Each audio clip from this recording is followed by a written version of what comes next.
Barabara kabisa mpenzi mtazamaji wa Ziwa TV, asubuhi njema naja kwako tena. Natumai kwamba mzima na pia ubuheri wa afya. Sijui unaendelea vipi, sijui usiku wako umekuwa vipi, lakini zaidi yote natumai kwamba umekuwa na usiku mwanana na pia usiku mtulivu. Nachukua nafasi hii kukukaribisha leo ndani ya Damka na Ziwa, kipindi ambacho huja kwako kila siku ya Jumatatu hadi siku ya Ijumaa kuanzia saa 2 asubuhi hadi saa 4 asubuhi majira ukanda Afrika ya Mashariki. Mimi wako Nele Sonjiro nitakuwa naenda nawe moja kwa moja hadi itakapofika mida ya saa 4. Na leo ikiwa ni siku ya Ijumaa, ni siku ambayo tukihitimisha wiki tunaangalia vile ambavyo familia zetu zinazidi kuendelea, vile ambavyo pia ulimwengu wa mapenzi upo. Na kumbuka kwamba tangu mengi kutendeka ni lazima tuzidi kupalilia swala la mapenzi, swala la familia na jamii na jamaa. Kwa hivyo karibu tena sana. Leo tutakuwa pia na wageni wawili ambao watakuwa wanatusaidia, wa jinsia ya kike, wa jinsia ya kiume, ambao watakuwa wanatusaidia kidogo kuchanganua masuala tofauti kuhusiana na mapenzi, kuhusiana na familia, kuhusiana na mizozo ya kifamilia pia ambayo imekuwa ikiendelea. Kwa hivyo karibu tena sana. Kumbuka pia unaweza kimbia katika ukurasa wetu wa Facebook pale Ziwa TV, na pia ukurasa wangu Nele Sonjiro, ukaweza kuzungumza pia nasi. Kama ni maswali pia ukaweza kuyauliza, na kama ni maoni yako pia ukaweza kuyatoa, kwa maana hapo ndipo tutakuwa tunazungumza pamoja. Kwa hivyo karibu tena sana, kwa maana ndipo tunaanza. Nitakapokuwa narejea, nitakuwa narejea na wageni wetu. La kwanza tu nilikuwa kukaribisha wewe mpenzi mtazamaji, na zaidi yote asante sana kwa kuchagua Ziwa TV. Usiende mbali, narejea na wageni wa siku na pia na mada yetu ya siku ya leo.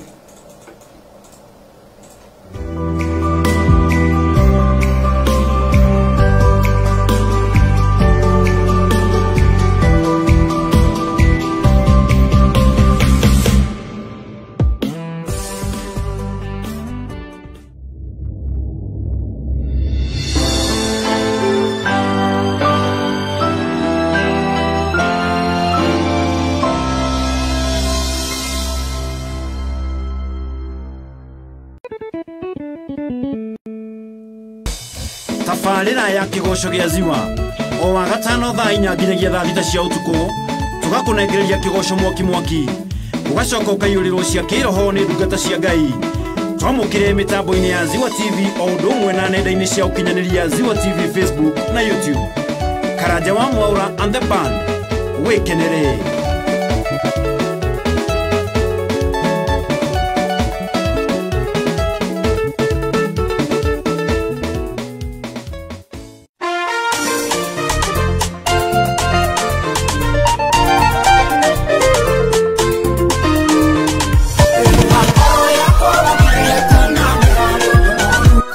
TV.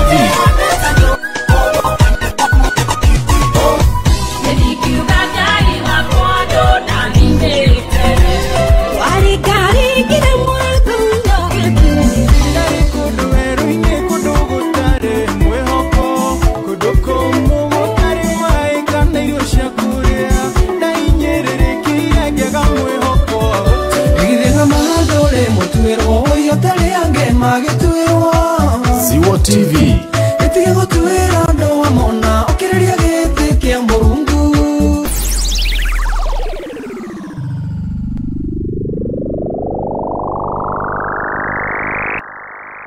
Waka Schools Nyahururu nĩ thukuru wa mũthingi wakĩtwo mũthingi-inĩ wa Okristiano na nĩ wandĩkithagia maumĩrĩra mehotanĩire igeranio-inĩ cia KCPE.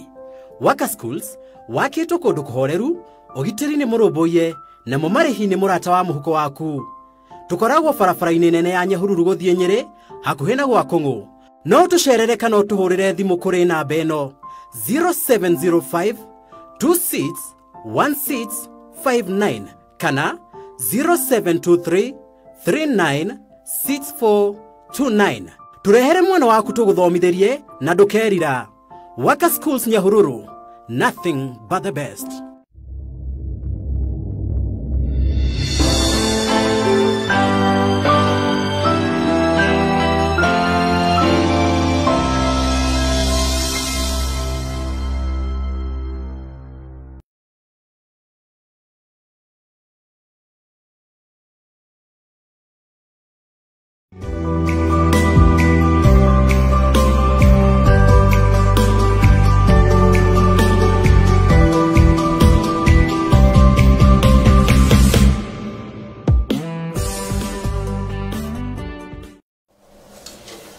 Barabara kabisa mpenzi mtazamaji, na karibu sana ndani ya Damka na Ziwa, nikitumai kwamba unazidi kutufuata, unazidi kuendelea vizuri. Unapotazama ni kwamba tumefika tena kwa masaa ili tukaweza kuvalia njuga mjadala wetu wa siku ya leo, na ikiwa ni siku ya Ijumaa. Kadri pia tunapozidi kuendelea, nitakuwa na kupasha tu baadhi ya taarifa ambazo zimechipuka. Kumbuka kwamba jana usiku nilikuacha katika kusubiria kupata kujua ni kipi ambacho kiliendelea katika kaunti ya Kiambu, eneo la Kiambaa na Muguga. Hilo pia nitakuwa na kupasha tena kwa wazi, lakini kwa sasa karibu tuingie katika mada yetu ya leo, ambayo ni mada ya mapenzi, ambapo tunaangalia mapenzi tena sana na kufana, ukipenda love and compatibility. Tunajiuliza kama kuna kitu kama hicho, kwa maana ni mengi sana ambayo yamekuwa yakijitokeza, na ndipo sasa tuna wageni wetu washafika. Kwa hivyo tutakuwa tunasaidiana na pia kujibu baadhi tu ya maswali ambayo unao kama mtazamaji. Kwa hivyo iwapo una maswali, ni vyema ukaanza kuyatuma na mapema ili usije ukakosa nafasi, kwa maana muda unapozidi kuendelea kuyoyoma itakuwa nafasi ya kuhitimisha. Lakini kwa sasa karibu tuanze pamoja na pia tumwe nanga kwa pamoja. Acha tuanze na huku, tusalimie pastor, utuambie unaitwa nani, alafu tuendelee, kisha tukuja huku, alafu tuingie katika mada yetu ya leo. Asante, nashukuru sana kwa fursa hii ya kuwa hapa. Asante kwa mwaliko. Naitwa Joe Kamau.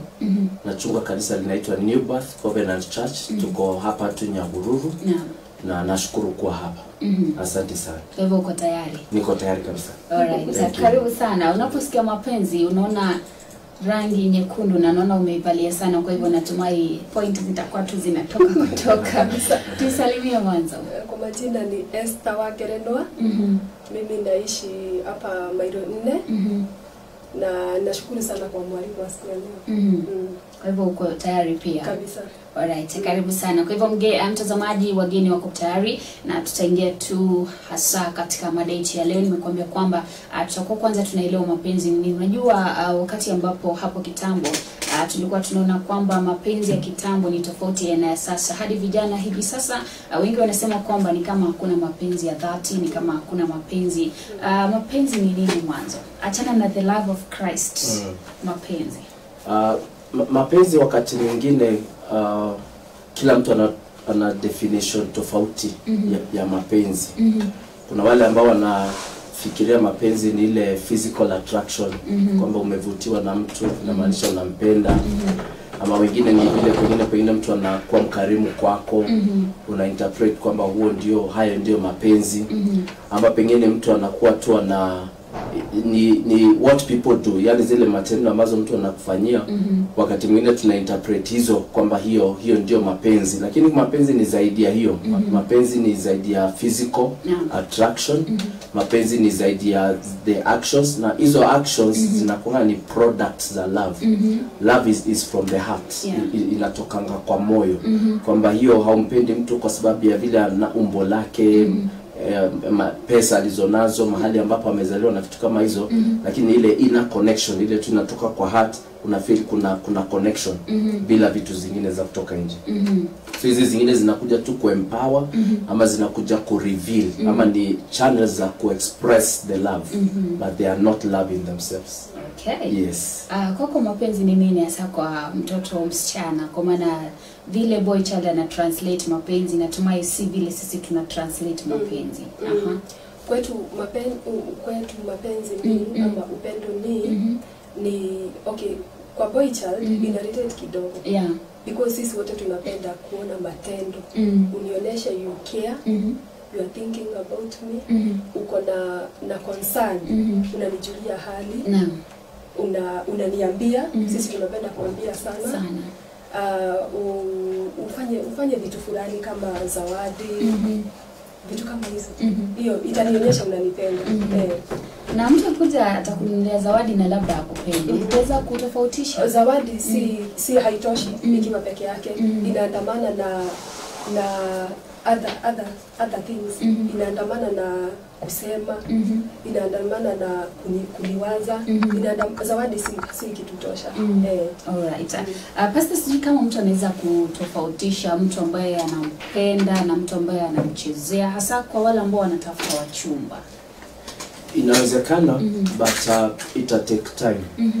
Inahitaji challenge ambayo ya hii generation ni kwamba hatuchukui muda. Hatuchukui muda kujua kama mtu ni sincere ama tu ni ile alikuwa anapita ama ni kitu tu alikuwa anataka. Because love takes time. Lazima ikuwe tested. Lazima umjaribu mtu, mpate mtu muda. It is kwa hiyo process ya time. Kama kuna kitu ambacho huwa kinaondoa fakeness, if there is any word like that, ni time.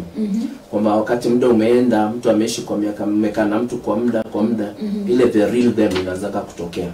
Kama ni mtu mwenye alikuwa tu anapita, atachoka. Ukiendelea kumpa muda, unaendelea kumpa muda, the real them, kama alikuwa ukweli atabaki, kama sio ukweli atachomoka tu. So unafaa kupatia mtu time ndio uweze kumjua kwa kweli. Kama ni genuine upendo wa ukweli ama tu ni zile feelings, zile emotions wanaitanga infatuation, ile you just excited about something lakini kwa muda ina fade tu hivyo. Yes. Alright, so unapozungumza time natumia kwamba unajaribu kusema hiyo period ya dating and courting. Yes. Na hapo ndipo kizungumkuti kipo, kwa maana kuna wale ambao wanasema date for 6 months, date for 2 years, date for 5 years, 10 years, ufai kudate, pita na mtu, it is the right time, the best way. Nafikiri hakuna ile standard, because again ina depend na availability ya both of you. Kuna wale ambao wako available for the 6 months wana meet like every day. Na kuna wale ambao for 5 years wana meet pengine 3 times, mara nyingi ni kwa simu, WhatsApp, those kind of things. So ni vigumu put a specific time, ni depending na availability ya wao wawili ndio inaamua kama sasa tushajuana zaidi, umemsurprise, yani ile mmekutana bila kupanga. Unajua ya kupanga kuna vile mtu anakuja akiwa condition in a certain way. Lakini ile ya kumsurprise, maana kama pengine anaishi kwa estate, umemchomokea tu mara moja, unampata so akiwa ana makeup na watu kama hizo kama hizo. So unamshtukia tu, unajua kumbe inakuanga hivi. Yes. Umeanza kutuingilia mapema hadi. Tuzungumzie pia hili swala like tunazungumzia about compatibility na tunataka kuelewa hii compatibility ni nini. Lakini kabla tuingie hapo compatibility, kuna mtu jana alipoona kile ambacho tutakuwa tunazungumzia leo, alikuwa anauliza, mnataka kumaanisha kwamba you only have one person that is meant to love you? Na mbona kama ni hivyo, mbona tunapitia mengi alafu baadaye unampata pale mwisho? Tukiangalia love and compatibility, kwanza love inakaa mna hisia, na feel napendwa kulingana na zile vitu nimeonyeshwa, nimeambiwa. So about compatibility ni logical, ni reasoning, tuna reason, values zangu zinalingana na zako, napenda vile beliefs zako ziko. Because for love unaweza penda mtu na hamna the same values. Hata unaweza penda mtu mwenye ni abusive. Unaweza penda mtu mwenye hata hamko class moja kabisa. Unaweza penda mtu mwenye hata haizioa tribe yako. So about compatibility ni mnaangalia our values and morals zinapelekana. It is deeper than hisia, than hizo feelings za love. Ni kukua real sasa, ni kuface reality. Unaweza penda mtu hata ni mzee sana kukuliko ama ni young kukuliko, but hamtakuwa compatible. Yes. Okay. Natumai tunazidi kuelewa. Pastor Ebu, kwa maana naona una kitu hapa. Hebu tuambie, ulijuaje huyo ndio mke wako? Ama ulianzaje ili tuingilie compatibility sasa? Mimi nilikuwa ninaamini Mungu kuvuka hiyo. So nikakuja kwa church wakati mmoja tu hapa Nyahururu, nilikuwa nimekuja kama mgeni kuhubiri. So wakati ambapo nilikuwa nimeleta rafiki yangu kuhubiri. So wakati ambapo tumemaliza nikaona msichana amekuja, kandi alikuwa Asha. So akaleta ile basket ya sadaka pale mbele. Nakumbuka vizuri alikuwa amevaa trouser ya white, alafu amevaa sweater ya black mrefu hivi. Zilikuwa hizo design wakati huo. So after the service nikaambia ule rafiki yangu tulikuwa naye, nikamwambia that is my wife. Na kwa sababu sikuwa najuana na huyo host, so huyo rafiki yangu ndio sasa akatumia host wetu, host akanipatia namba, hivyo kastori kakaenda kakaiva hivyo. So that is, I just have felt your conviction, una feel tu, lakini sasa tukajipatia muda kujuana, because even after umefeel kwamba hata kama umeota kwa ndoto, lazima sasa mkikuja kwa reality, inaweza kuwa ndoto pengine ni mawazo tu, ama ulikuwa desperate, unaona tumiaka tumeenda, so mtu yote mwenye uliona ukafeel kitu, so unajipatia muda, so ikaenda hivyo, na tunashukuru Mungu kwamba tuko pamoja. I think this is our 13th year. So does it mean kwamba kuna love at first sight? Ipo. Ya ukweli? Ipo. Hadi kizazi hiki? Ipo, lakini sasa after umefeel, ndio nasema ukisha feel hivyo, you don't make decision based on that one feel.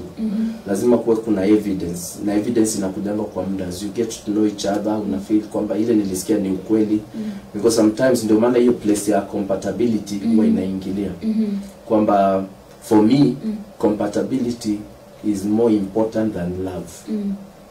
Kama ningechagua compatibility ina uzito zaidi ya kuliko love, because you can love somebody lakini kama hamko compatible, you will end up in the divorce court, no matter how much you love them. Maana compatibility ni ile ambayo mnaingiana kabisa. Ndio maana ile swali ambalo umeuliza ama lenye uliulizwa, kama kuna mtu mmoja ambaye nafaa kuoa, the answer is yes and no. Yes, in the sense kwamba Mungu alijua there is only one person mwenye anaweza kufit na your life.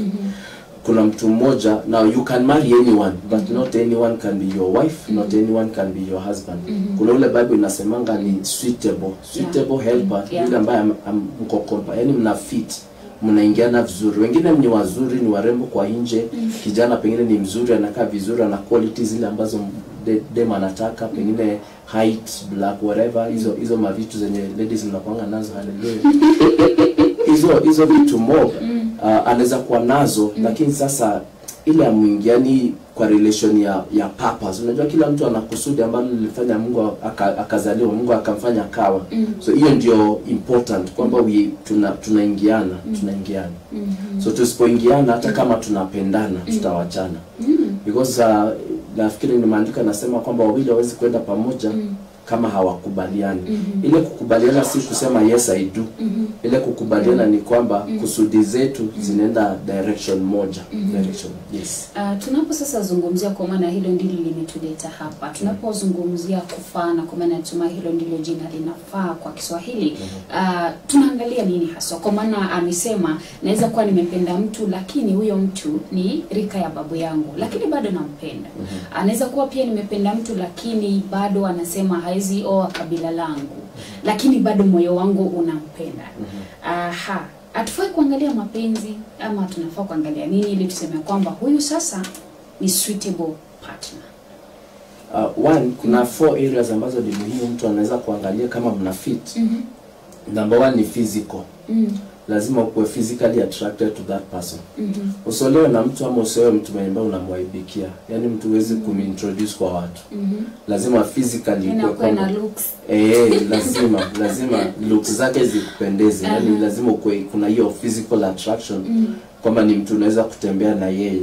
Si vile unatembea rafu yako steps kama 3 nyuma. Yule unaweza kumintroduce mbele za watu, huyu ni mke wangu ama huyu ni mume wangu. Challenge yao ni wanaanga watu wazee zaidi, hivyo challenge yao kwa ni kwamba they are ashamed. Wanaibika kumintroduce. Hawezi introduce kwa wazazi because pengine huyu mzee anatoshana na baba yake. Hawezi kusema meet my fiancé. I make sense. So inabidi amficha. So physically lazima kuwa attractive, lazima umpende. Vile meno zake zimepangana lazima ukubali hivyo. Maana hutambadilisha in the future. So you accept physically. And then the second thing ni emotional compatibility. Lazima kuna ile kitu wanaitanga chemistry. Lazima iwepo. Because isipokuwepo marriage hiyo ndio ina driving, yani ile passion. Ile passion lazima ikue kwamba I always say what makes some people more valuable than others is the joy when you see them and the pain when you miss them. So kama huyu ukimwona hata haikuchangamshi, you are not excited about seeing them. If you don't see them, it doesn't bother you, hauwamiss, yani ile out of sight, out of mind. Ikumaanisha kwamba emotionally you're not attached. I'm just connect. And then the other one is intellectual compatibility.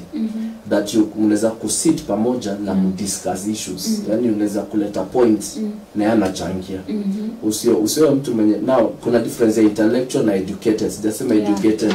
intellectuals, so kwamba ni mtu anaweza kukupatia opinion, ni mtu anaweza kukupatia idea, ukimwambia hii ndio project nataka kufanya, hata nyamaza tu, yani hawezi kuchangia. Lazima intellectually ikuwe ni mtu mwenye anaweza because helper ni mtu mwenye anaongeza kitu kwa life.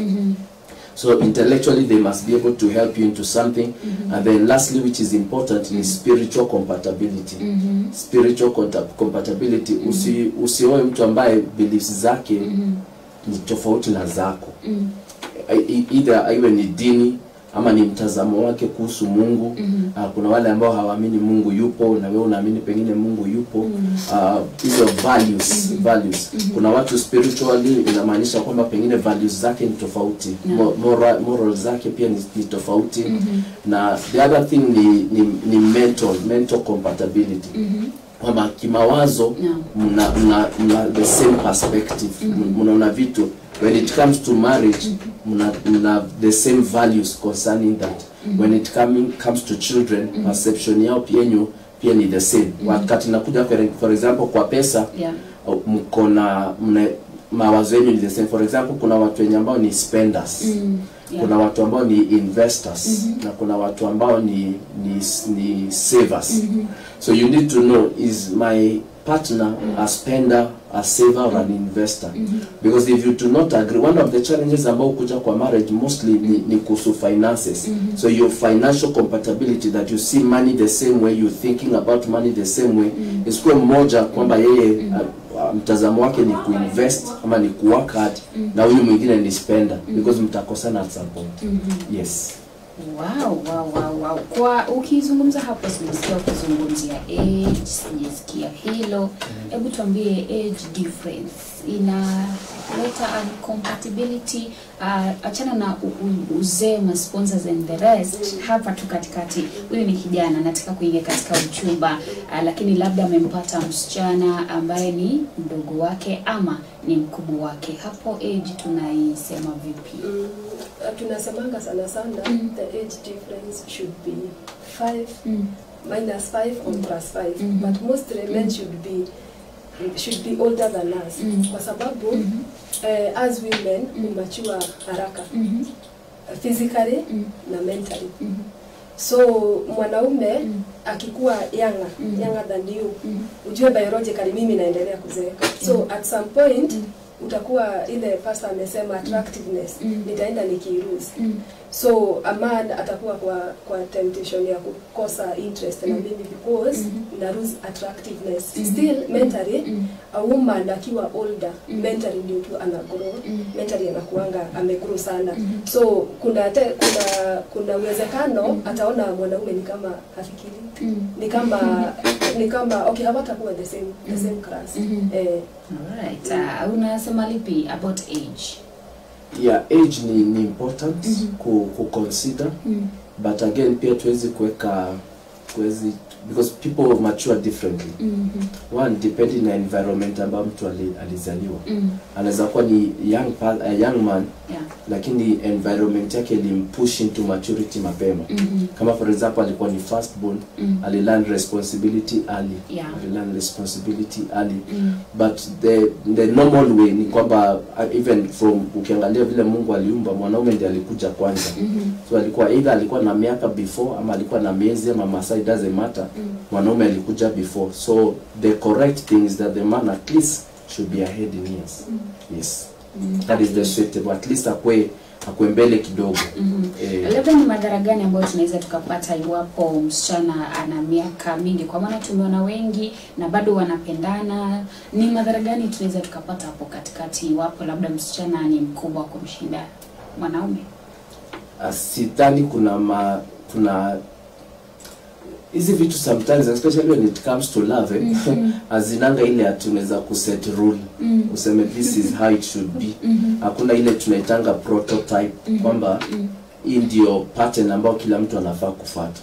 Cases are different depending na personality ya mtu na personality ya kuna ladies ambao they are very rich, and then they are wana miaka, but they are very submissive, so that even if they get married to a young man mwenye hana kitu ambaye ni younger, they will still treat them as their husband. Lakini kuna wengine ambao miaka ikishaenda hivyo wana treat huyu sasa si kama their husband, kama ni kaboy. So hiyo ni yao inakuwa ni kama tu ni katoy like that. So hiyo relationship haita work. But depending na personality ya mtu, age inaweza kuwa sio issue kubwa depending na personality ya mtu. Okay. Haya, tuangalie pia like vile ambavyo dating za siku hizi zipo, courtship, and I think hapo ndipo unapata kwamba mtu anajipata akimari the wrong way.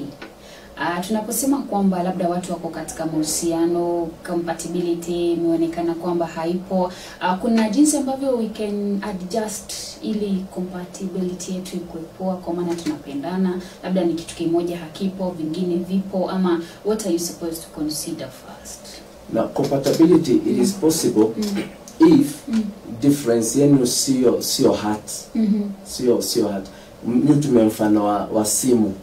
Ukiwa na simu ambayo ni zile simu za kitambo zenye ziko configured for 2G, alafu uweke ndani card yenye iko configured na 4G ambayo tunatumia saa hizi, haita work. Because sasa ile simu vile imekuwa configured, hiyo ndio mtu, that is the way, so no matter what you put inside haita transform. Lakini ikiwa pengine ni simu ni ya 4G, alafu ukiweka unaweza kuweka simu, unaweza put in a different sim card na vitu kama hizo. So kama mtu ni vile yani anasema this is how I am, huyo mtu kumchange ni ngumu. One of the thing watu ingia kwa marriage nayo ni ile kwamba I will changing. Now there are things you can change, but there are some things you can't. Because if that is how your beliefs are, kwamba this is the way I am, this is how I think, this is my perspective, itakuwa ni vigumu sana kumbadilisha. No matter what you say, unaweza enda counseling, kama yeye hajakubali, itakuwa ni ile kubufa tu, yani mnazunguka tu lakini hakuna network. Yes. Hebu tuambie kidogo hivyo vitu ambavyo tunaweza badilisha na vile kabisa haviwezi badilika. Kuna vitu ambazo zinaweza badilika, kwa mfano vitu za, for example, perspective about money. We all can learn about money. The best way to spend, the best way to look at money, kuinvest na vitu kama hizo. Unaweza kumfundisha mtu jinsi ya kusave na vitu kama hizo. Lakini kama mtu ako na ile perspective ya kitambo ya this is mwanamke ako pale kuonekana lakini sio kusikika, yani ametoka kwa huo mtazamo, background ya aina hiyo, huyo mtu hawezi mbadilisha. Kwamba ana feel wanaume, this is how wanaume anafaa kuwa, hivi ndivyo mwanamke anafaa kumuongelesha, kwamba hata mwanamke hana say, hawezi kutoa wazo lolote kwa hiyo nyumba, hawezi kukuja na idea, hawezi kuchangia chochote. Na mtu mwenye ako na that perspective, huyo huwezi mbadilisha. Lakini hizi vitu zingine na kitu jambo lingine pia ni religion. Usiwaingia kwa uliolewa na mtu ambaye ako na dini tofauti with the expectation kwamba utambadilisha. Because religion is one of the things ambazo inakuanga na mizizi kwa moyo wa mtu. So lazima kwanza mkubaliane hapo kwamba tunaingiana, tukiingia tunaenda upande gani. Unaenda hivi ama ndio, kama hamkutakubaliana you break it from that point. So kuna zile values ambazo ni eternal, ile za kudumu zile, hizo huwezi mbadilisha mtu. Yes. Right. Unadhani kwamba kwa maana sisi wanawake ndio huwa tunaambiwa kwamba tunajifanya saviors, tunasema huyu anakunywa analewa, nitamhubiria, vitu kama hivyo, vimeathiri vipi watu ambao walikuwa wakisema kwamba najua tu atabadilika? Hata ukiambiwa wachana na yeye, haizi amekunywa sijui tambulini, unasema sawa, mimi nampenda na nitambadilisha. Sisi ambao tumejifanya changers, unadhani tunaweza athirika vipi? Kwanza ni kuingia kwa relationship na unrealistic expectations. Unakosa ku face reality. Huyu mtu wako hivi. Wacha kuwa na imagination that uko na uwezo wa kuchange mtu. Kama mtu si willing to change, hawezi. So hizo ni kuingia kwa relationship na hizo unrealistic expectations. So ingia ukijua ako hivi na kama hata change nita survive kwa hiyo relationship. Akichange well and good. So mtu akiingia kwa relationship na huyo mtu mwenye wamepatana, kuna room for improvement. But ukue ready. In case it doesn't happen, nitaishi ama nitatoka tu. So most of the relationship huwa zina break because hiyo unrealistic expectation inakuhit. Sasa una come into terms and then you know people hide. Kuna mtu anajicontrol ukiingia kwa relationship. So ukiingia sasa inatokea kabisa kama alikuwa anakunywa kidogo, alikuwa anakunywa kidogo sababu anakutaka. So ukishaingia kwa relationship, sasa anakuwa the real person. So mimi naweza ambia ladies tukue real tukiingia. And then time mtu take a lot of time because people hide a lot.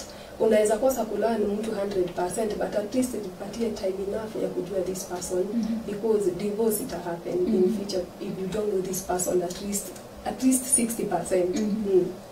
Atakubali mjue. There are ways. Ama tricks. There are tricks to know a person, the real person who he is. Abia mtu akupeleke kwao na uko Gishagi, tembea na uko nje, angalia vile ana relate na watu, talk to their sisters, talk to their brothers, know their friends.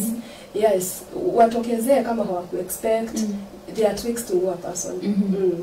Alright, Pastor hebu tufunze kidogo tujue before uingie kwa relationship ambayo unajua ni serious, kwa maana kuna serious na kuna zile si serious. Unafaa kuconsider nini to the boy child and to the girl? One of the thing ambayo ni important kabla sijasema yote ni hilo swali la when ladies wanaingianga wakifikiria kwamba mimi nitambadilisha.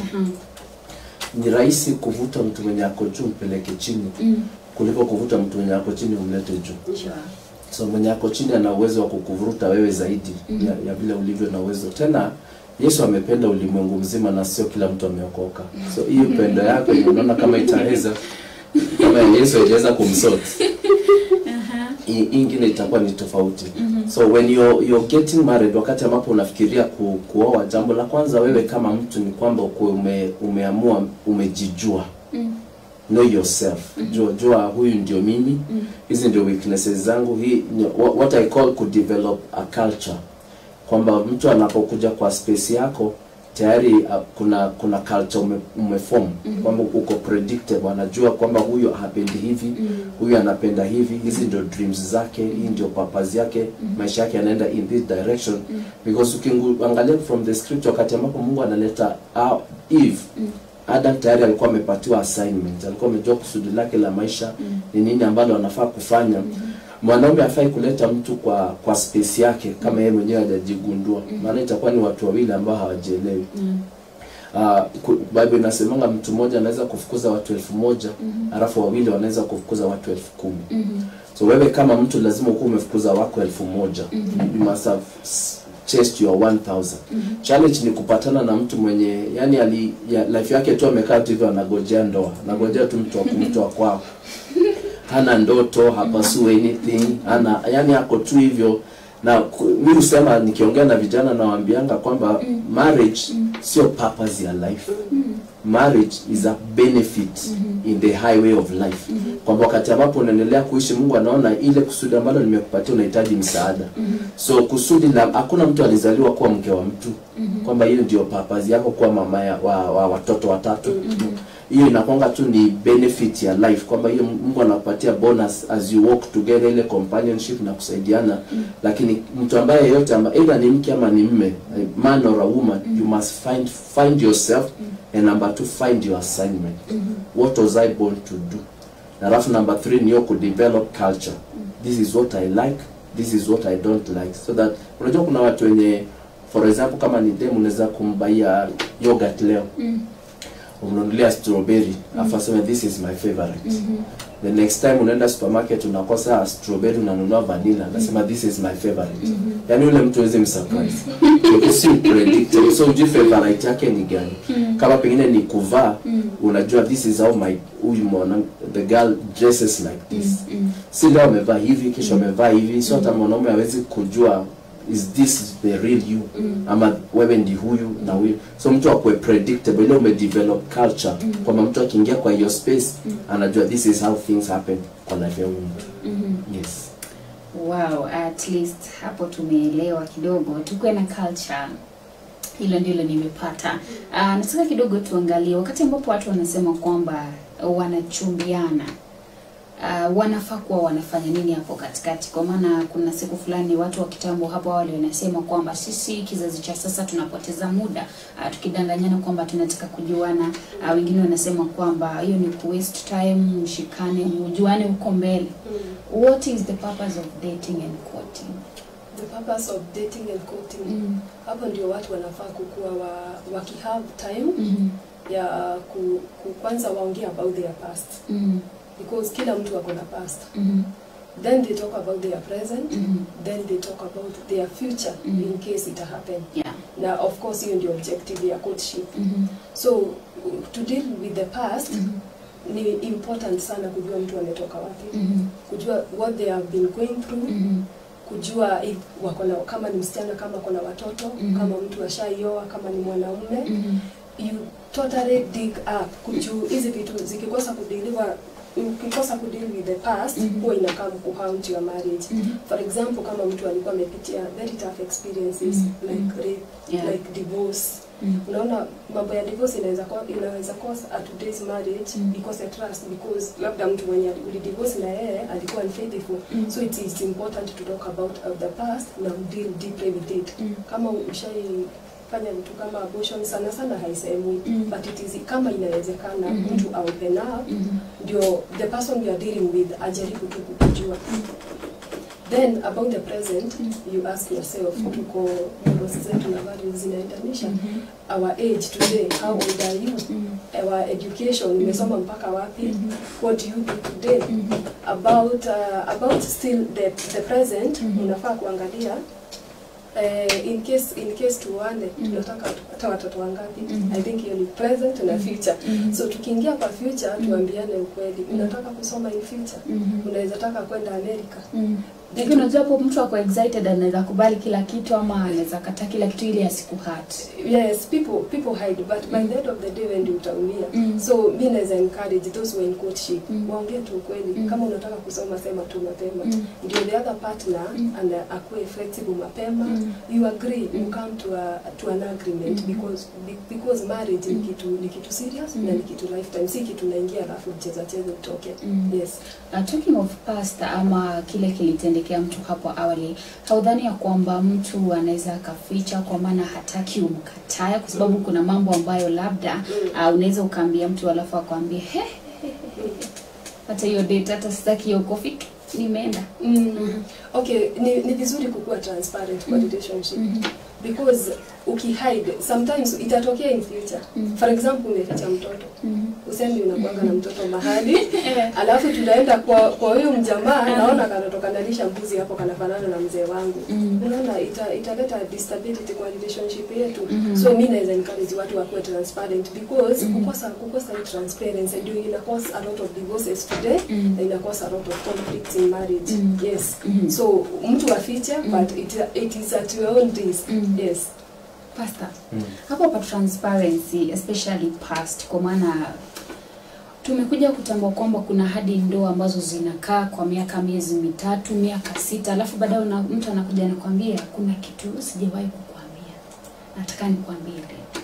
Mimi niko na watoto hadi wako university. Itakuwaje hapo? Na unadhani kwamba ni kila mtu ataopen up kupitia na past, na tunasaidika vipi tunaposhare our past to other people?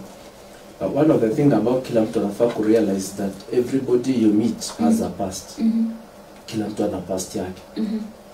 Past zinaweza kuwa ni tofauti. Kuna past ya mtu mwenye ni deep, na kuna past ya mtu mwenye ni shallow.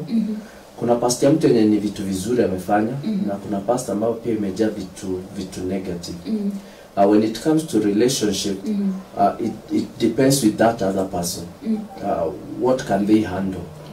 Because there are people who cannot handle some level of truth. Hawezi kuhandle kweli fulani.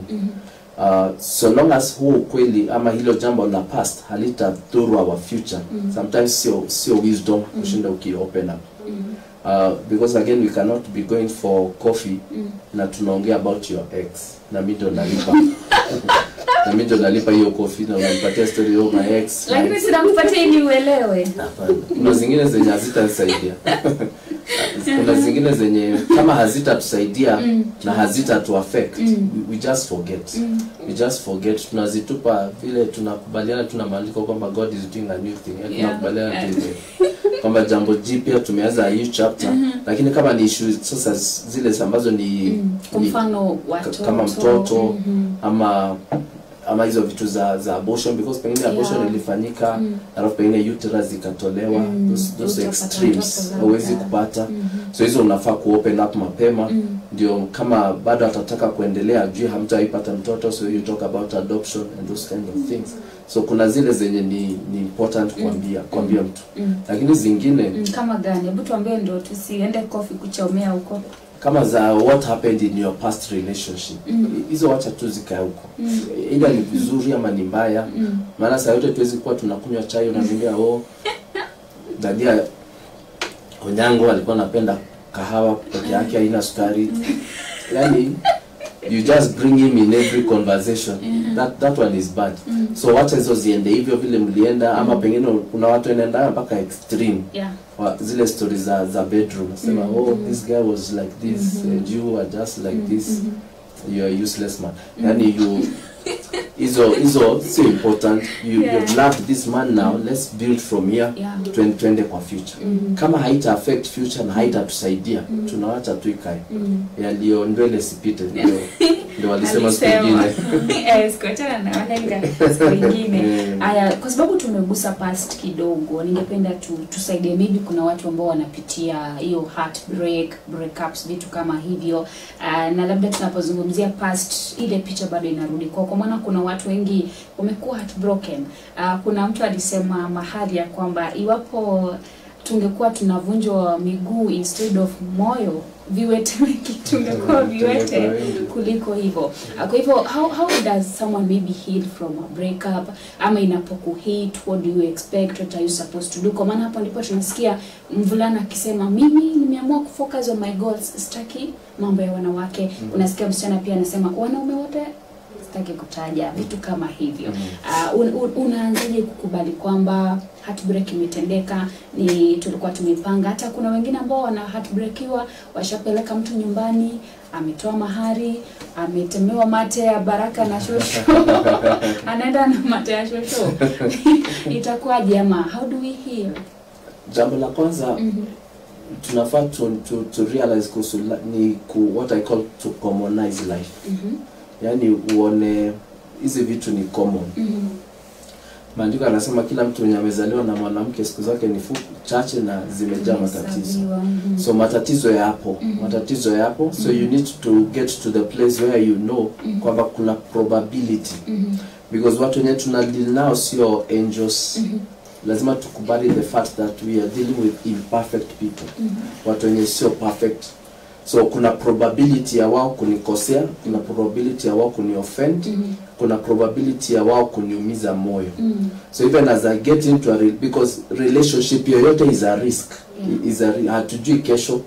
Sisi kama wanadamu we are limited by knowledge. We don't know tomorrow, we don't know what the future will bring. Actually moyo wa mtu ni Mungu peke yake anaweza kujua. Maana hata mnaweza kudate 6 months, 1 year, 20 years, lakini bado at the end unashtukia anafanya kitu, you are like I didn't know this person. So the heart only God can know. So unaingia into a relationship with that mindset kwamba I am risking, this person can change tomorrow for worse. This person can wake up asubuhi moja amechomoka na mena. But in case that happens, the first thing you need to do is don't blame yourself. Watu wengi wanajipiga sana. You begin to look, what did I do, what did I not do, what could I have done differently, if I have done this, pengine mtu akwenda ataenda no matter what you do. Kama alikuwa sijui nasemanga ile kufa sijui kuna msemo inasemanga hivyo ni msemo ama ni wimbo kwamba ile kuku ya kukufa hata ikihuhero ikihurutero bado itaenda. So whatever was not meant to be will be. Number one, so you need to not blame yourself.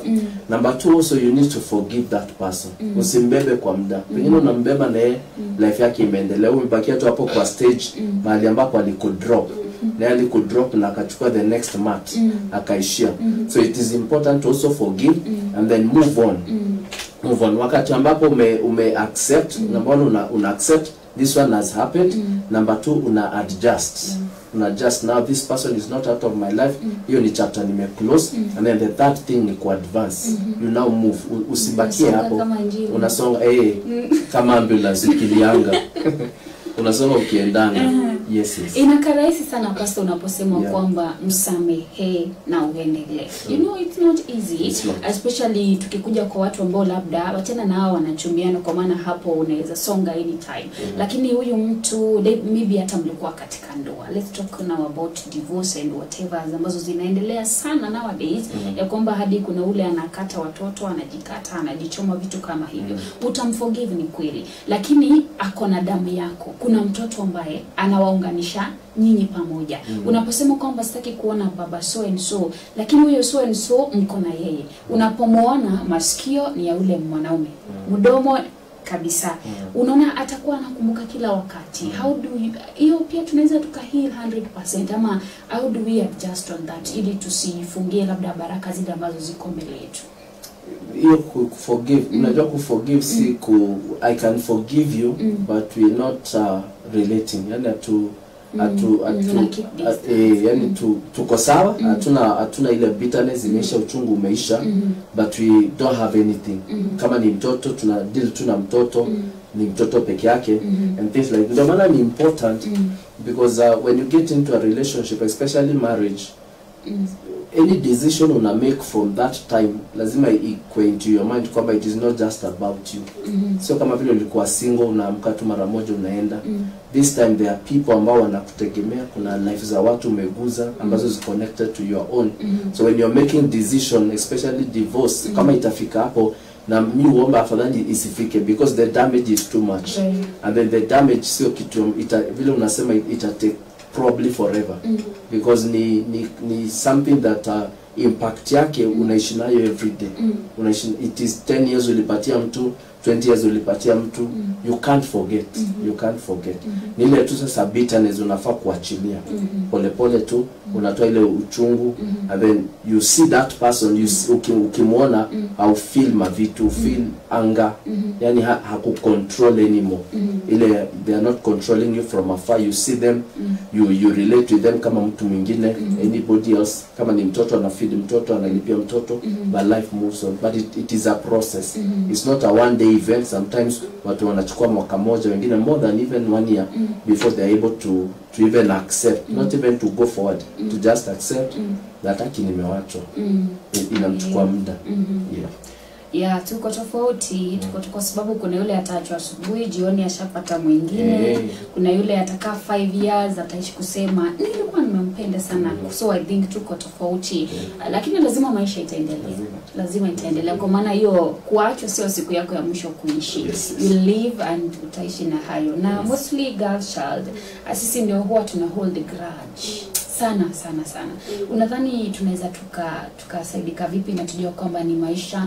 Na kwa sababu tumeona pia single mothers wameongezeka sana. Na single mothers wanapoongezeka, ujue kuna shida ya malezi, kwa maana huyu mtoto unapomlea hana ile father figure.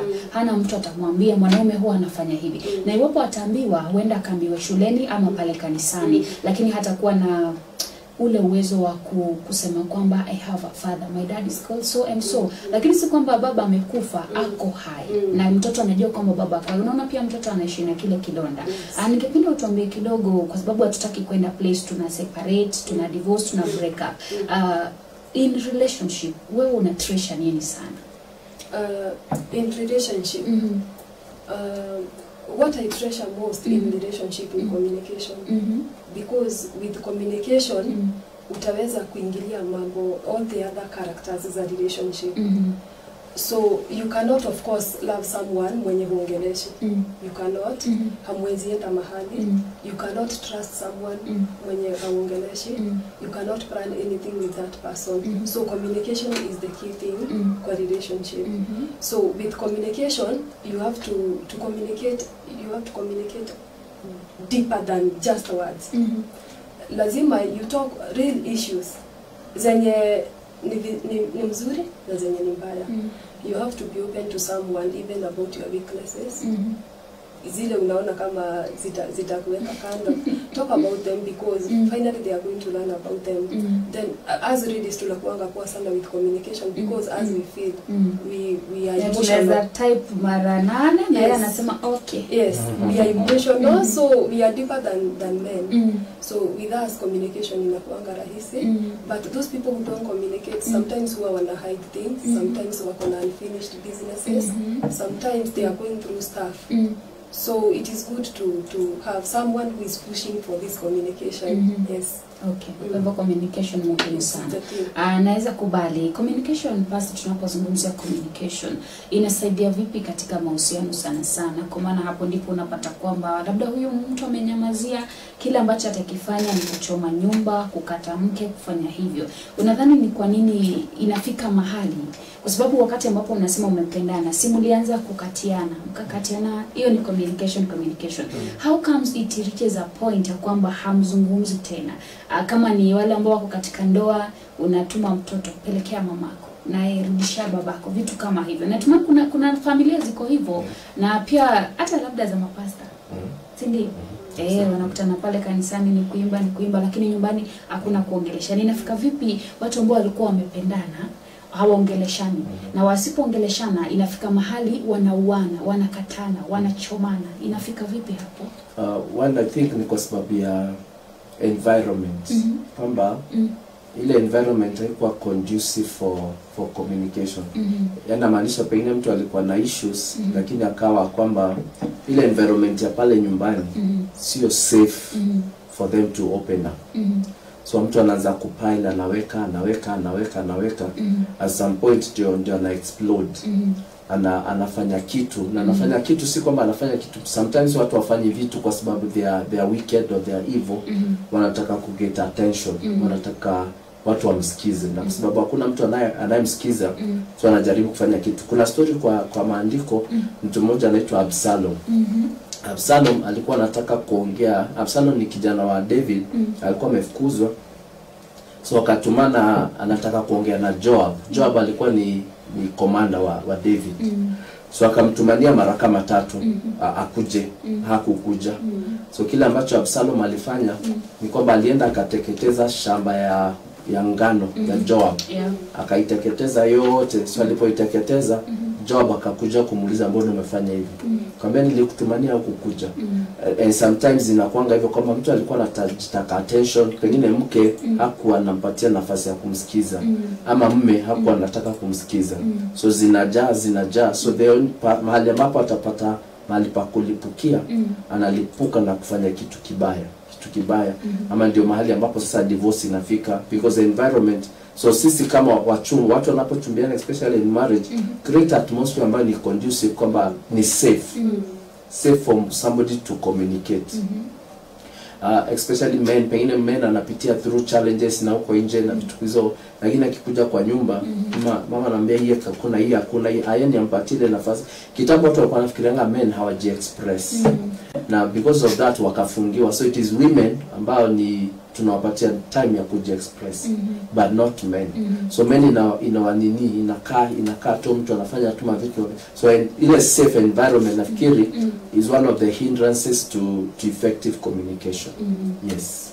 Alright, tunapozungumza hivyo nakumbuka kwamba mjadala fulani ulikuwa umechipuka, anasema kwamba ukiona mwanaume ametoka kwenye ndoa, shida si yeye, shida ni mke.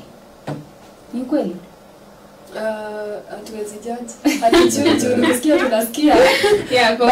Kama vile anakuza hivyo ndivyo mambo yalivyo, ya kwamba nimetoka kazini, nina mambo mengi tena sana. Nimekuja nyumbani, wewe ni mke wangu, lakini kuliko unifanyie mambo hivi, unikaribishe vyema, la kwanza mafuta ilisha, chumvi ilisha, umetoka wapi, vitu kama hivyo. Tukirejea tutakuwa tunaangalia hilo, lakini kwa sasa nataka tuchukue mapumziko kidogo. Mtazamaji, iwapo pia una swali unaweza kuzidi kutuuliza, unaweza enda pale katika ukurasa wetu wa Facebook Ziwa TV ukaacha maoni yako hapo, na pia maswali ama katika nambari yetu ya rafa. Tukirejea tutakuwa tunaangalia, alafu baadaye tukirejea tutakuwa tunajua inaenda vipi ya kwamba watu ambao walikuwa wamependana sana hadi walikuwa wanaambiana you're one in a million, I can't live without you. Lakini baadaye hawaongeleshani, huyu anatoka kule nje. Ni nini kinasababisha sana watu kutoka nje ya ndoa na pia kutoka nje ya mahusiano, kwa maana pia katika mahusiano watu wanafanya vile. Kwa hivyo usiende mbali, unazidi kutazama Ziwa TV, Damka na Ziwa na Mineli Sunjuru na wageni wetu hapa. Tukirejea tutakuwa tunaendelea. Kumbuka leo ni Mapenzi Friday, usiende mbali.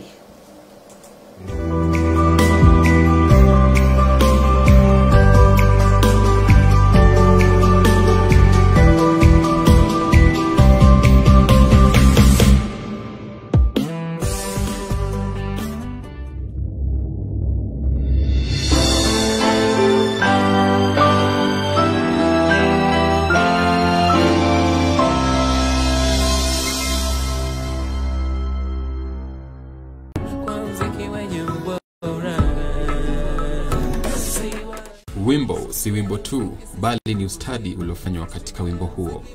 Studio ya mziki Ziwa ya kualika ewe msanii uliye na kiu ya kufanya mziki wa kutajika. Usihangaike tena, kwani katika studio yetu tutakupa huduma kama vile professional audio recording, vocal training, instrument coaching, songwriting skills and audio production.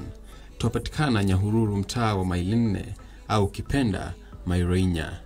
Ndoto litabaki ndoto tu usipolipiga teke gubi. Basi usisite kuwasiliana nasi kwa nambari 0111 917 934. Kumbuka,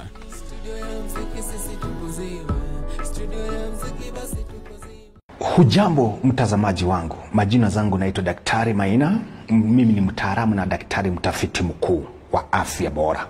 Kumbuka ya kwamba siku zote za Jumapili hapa kwetu kwenye Ziwa TV saa 2 ya usiku hadi saa 3 tutakuwa na kipindi cha afya bora, na ni tiba na ni utajiri wa maisha yako.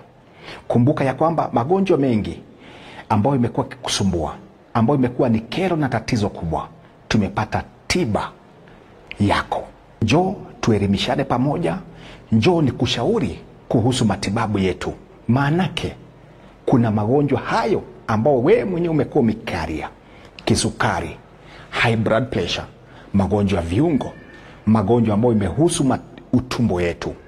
Na vile vile kwa wengi wangetaka kujua kizazi chao kiko namna gani. Shalom.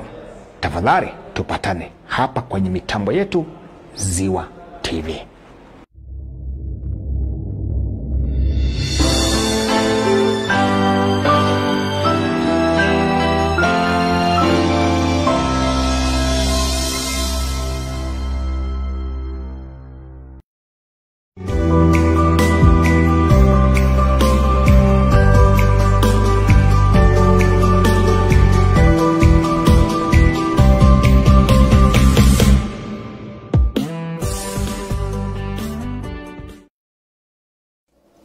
Na karibu tena mtazamaji, tuzidi kuendelea. Unazidi kutazama Damka na Ziwa. Asubuhi leo ni siku ya Ijumaa, tarehe 16 mwezi Julai mwaka 2021, na Mineli Sunjuru.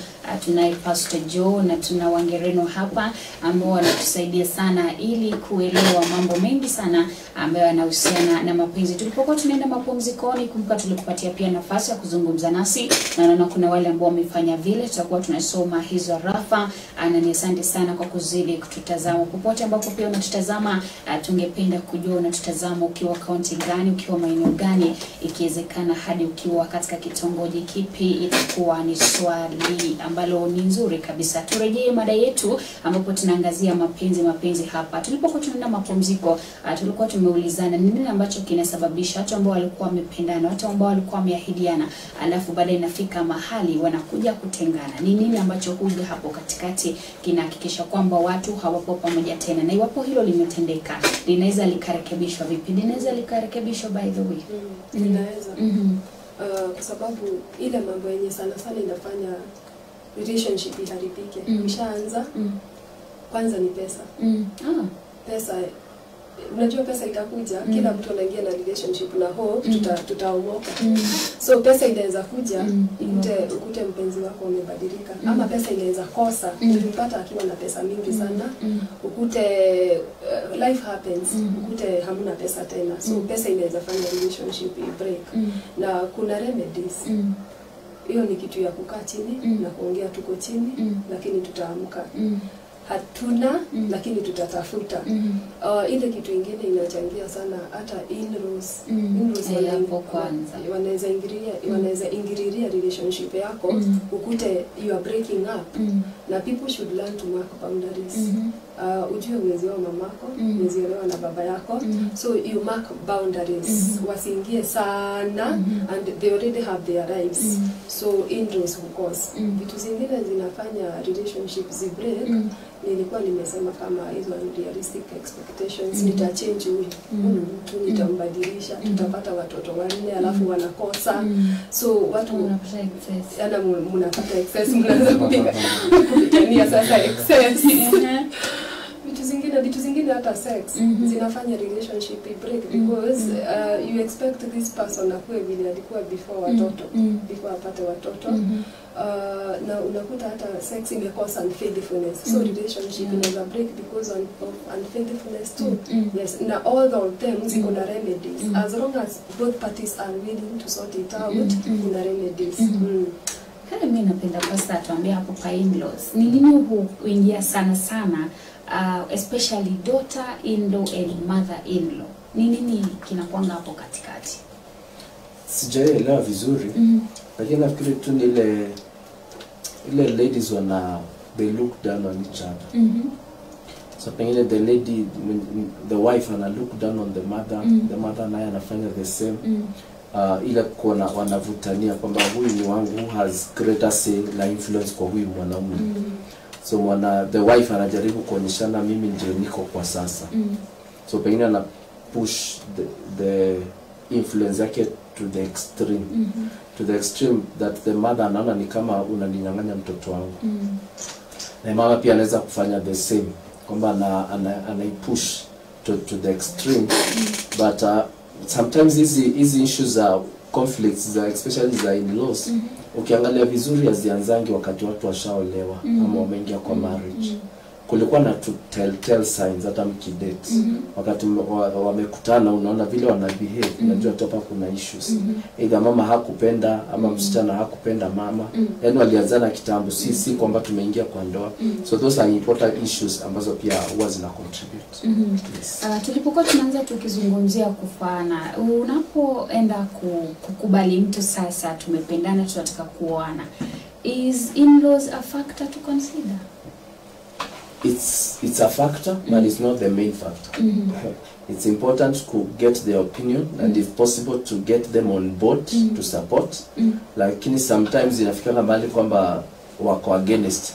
And then wako against pengine ni kwa sababu ya tribe, ama pengine ni level of education, ama familia, utajiri ambao huyu msichana ametoka. Those are very petty. Unless the issues when you are raised ni zile issues ambazo zinahusiana na values. For example, pengine mama amekulea kwa church, alafu umeleta mtu ambaye ni wa dini nyingine. So that one is a factor to consider. But if it is these other things that you have no control over. For example, you have no control over where you were born, the tribe you were born, level yako ya finances today, tomorrow can change. So those small things, kama muna differ because of those, then you ignore. But these other major things, hizo unaweza consider. Because pia kina mama wanaona mahali ambapo sisi hatuwezi ona. They see what we cannot see. So never trash their opinion. Usiwahi trash their counsel. Take it, lakini pia unaisive. Isikwetu pengine mama pengine alikuwa anataka uowe msichana wa rafiki yake, cha lady. So ana fight this one mwenye ametoka somewhere else. So if it is those we ignore, but mostly easy vitu zingine you just go ahead. Kama watakuja on board ni sawa, sipokuja is just part of, as she has said, it is nyinyi wawili, sio watu watatu, just the two of them. Yes. Tuseme kidogo kwa mfano, kuna huyu kijana amempenda msichana na alipompenda labda msichana ana mtoto. Kijana alipoenda kusema kule kwao akaambiwa kwamba huku usikawai wa msichana kwa mtoto. Na huyu kijana anampenda huyu msichana. Anafaa kufuata roho yake ama anafaa kufuata wazazi ama anafaa kufuata familia? Atafanya vipi? Na anapenda huyu msichana, wameshakubaliana, lakini familia inasema kwamba usilete msichana ako na mtoto. Hatutaki watoto wa nje. Tunakutaka tu uwe msichana ambaye ni kama wewe. Huyu kijana unaona ako katika njia panda, ataamua vipi kama ni wewe ungefanya nini? Hiyo ni swali ngumu sana. Lakini nitajaribu kujibu na pastor anisaidie. Kwanza mimi naweza sema kabla ya kuoa, kijana akijua amefika age ya kuoa, naweza wahimiza sana kwanza ongea na wazazi. Mimi niambiwe kama huku tribe fulani hamtakangi. Muongee about those things before utoke kwenda kutafuta. Love ni tricky sana because huwa ina happen kwanza, alafu sasa unaanza kulani. So ni tricky sana na ni vizuri kuongea mambo kama hizo na wazazi. Waambie tu mimi nikileta msichana akona mtoto huku mtakubali kwanza before hii love happen, then muanze kuzozana because blessings za wazazi ni very important. Hiyo relationship inaweza kosa kusucceed in future if at all hawa wazazi watasimama na msimamo wao mkali. Pastor, at least ni boy child. Hilo iwapo lingekutendekea, tuseme tu kwa mfano uko katika hiyo hali, msichana ulishampenda lakini yuko na mtoto, wewe hauna shida na mtoto, umempenda kabisa, lakini umeenda pale nyumbani kusema hivi na hivi, lakini unaambiwa kwamba wewe fanya vile unataka, kama ni kuwa msichana ako na mtoto usitushirikishe, unampenda, mshakubaliana, utafanya vipi? Utaenda huku ama utafuata moyo? Utafuata nani? Nafikiri jambo la muhimu hapo ni kufuata moyo. A child is not a curse. Mtoto sio laana. Na huwezi kudisqualify mtu kwa sababu ako na mtoto. Maana wengine wengi wako wanaweza kuwa hawana watoto, lakini walifanya ile jambo huyu alifanya. Ni vile pengine the boyfriend alikuwa ni defender, yani hakufunga, ali defend tena akacheza tu game lakini hakufunga. So huyu mwingine 5 minutes akafunga. So huwezi condemn life yake the rest of their life that because of that one thing sasa hafai kuolewa ama hafai kuolewa na mtu aina fulani. Mtoto for me, mtoto hafai kuwa ni hindrance, hafai kuwa ndio kizuizi. Kama wazazi wakubali, I think at that point, maana hiyo sasa ni personal. Wewe ndio umempenda na umejua mtoto yupo. So if you are okay with that, opinion ya wazazi haina uzito. Maana si ati mnaoana alafu uchukue mtoto umpeleke wazazi wa kwako. Kama mna uwezo wa kumlea mtoto and things like that. And then who knows? Pengine Mungu aliona wewe hauna uwezo wa kupata mtoto. So akakupatia mtu mwenye ako na mtoto. Because you don't know what the future will bring. So ufai cut your dream ama kuvunja uhusiano because there is a child. A child should be the least. Unless sasa ni baba ya huyu mtoto ndiye ako na issues. That is something else. Kama vile walivyo wachana vizuri, bado kuna connection na wetu kama hizo, then that will be challenging.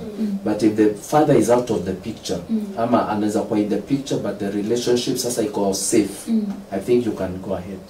Yes. Alright.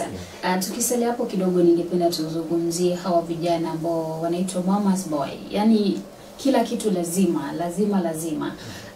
Hilo linaathiri vipi mahusiano, tuseme dating na pia kwa marriage? Kwa maana najua lina disadvantage zake. Sijui kama lina advantage, lakini sana naona kwamba ni kama lina disadvantage. Sijui kama katika safari yako ya mapenzi umekutana na mama's boy na ama rafiki yako fulani aliyekuambia kwamba huyu kijana anafanya hivi na hivi na hivi.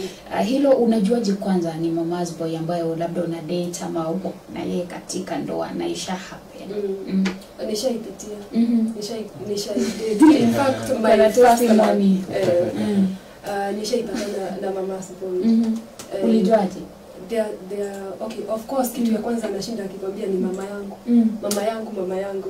Then ukipatana na huyu mtu already anataka kukufanya mama.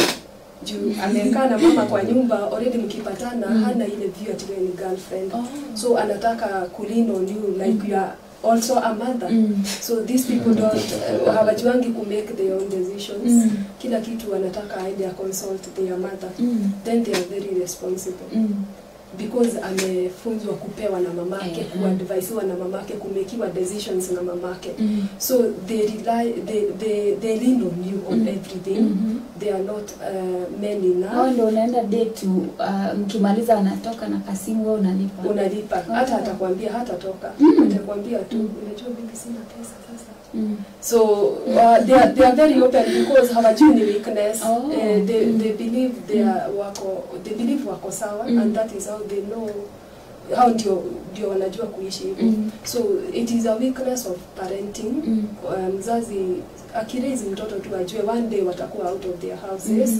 Na ukiwa in a relationship with such a person inakuanga very tough. Because kuchange mtu ni ngumu sana.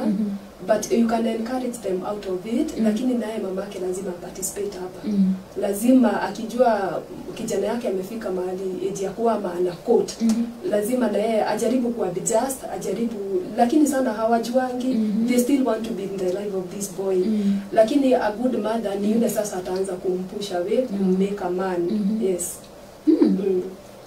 Pastor, nasikia mnachoma na huku kwingine. But mostly hiyo situation utokea wakati the young man pengine akigrow up, there was no man in their life. Hakuwa na mtu wa kumentor. Either there was no father, a male figure around there, a male authority. I was told a story about a single mother mwenye alikuwa analea mtoto, a young man.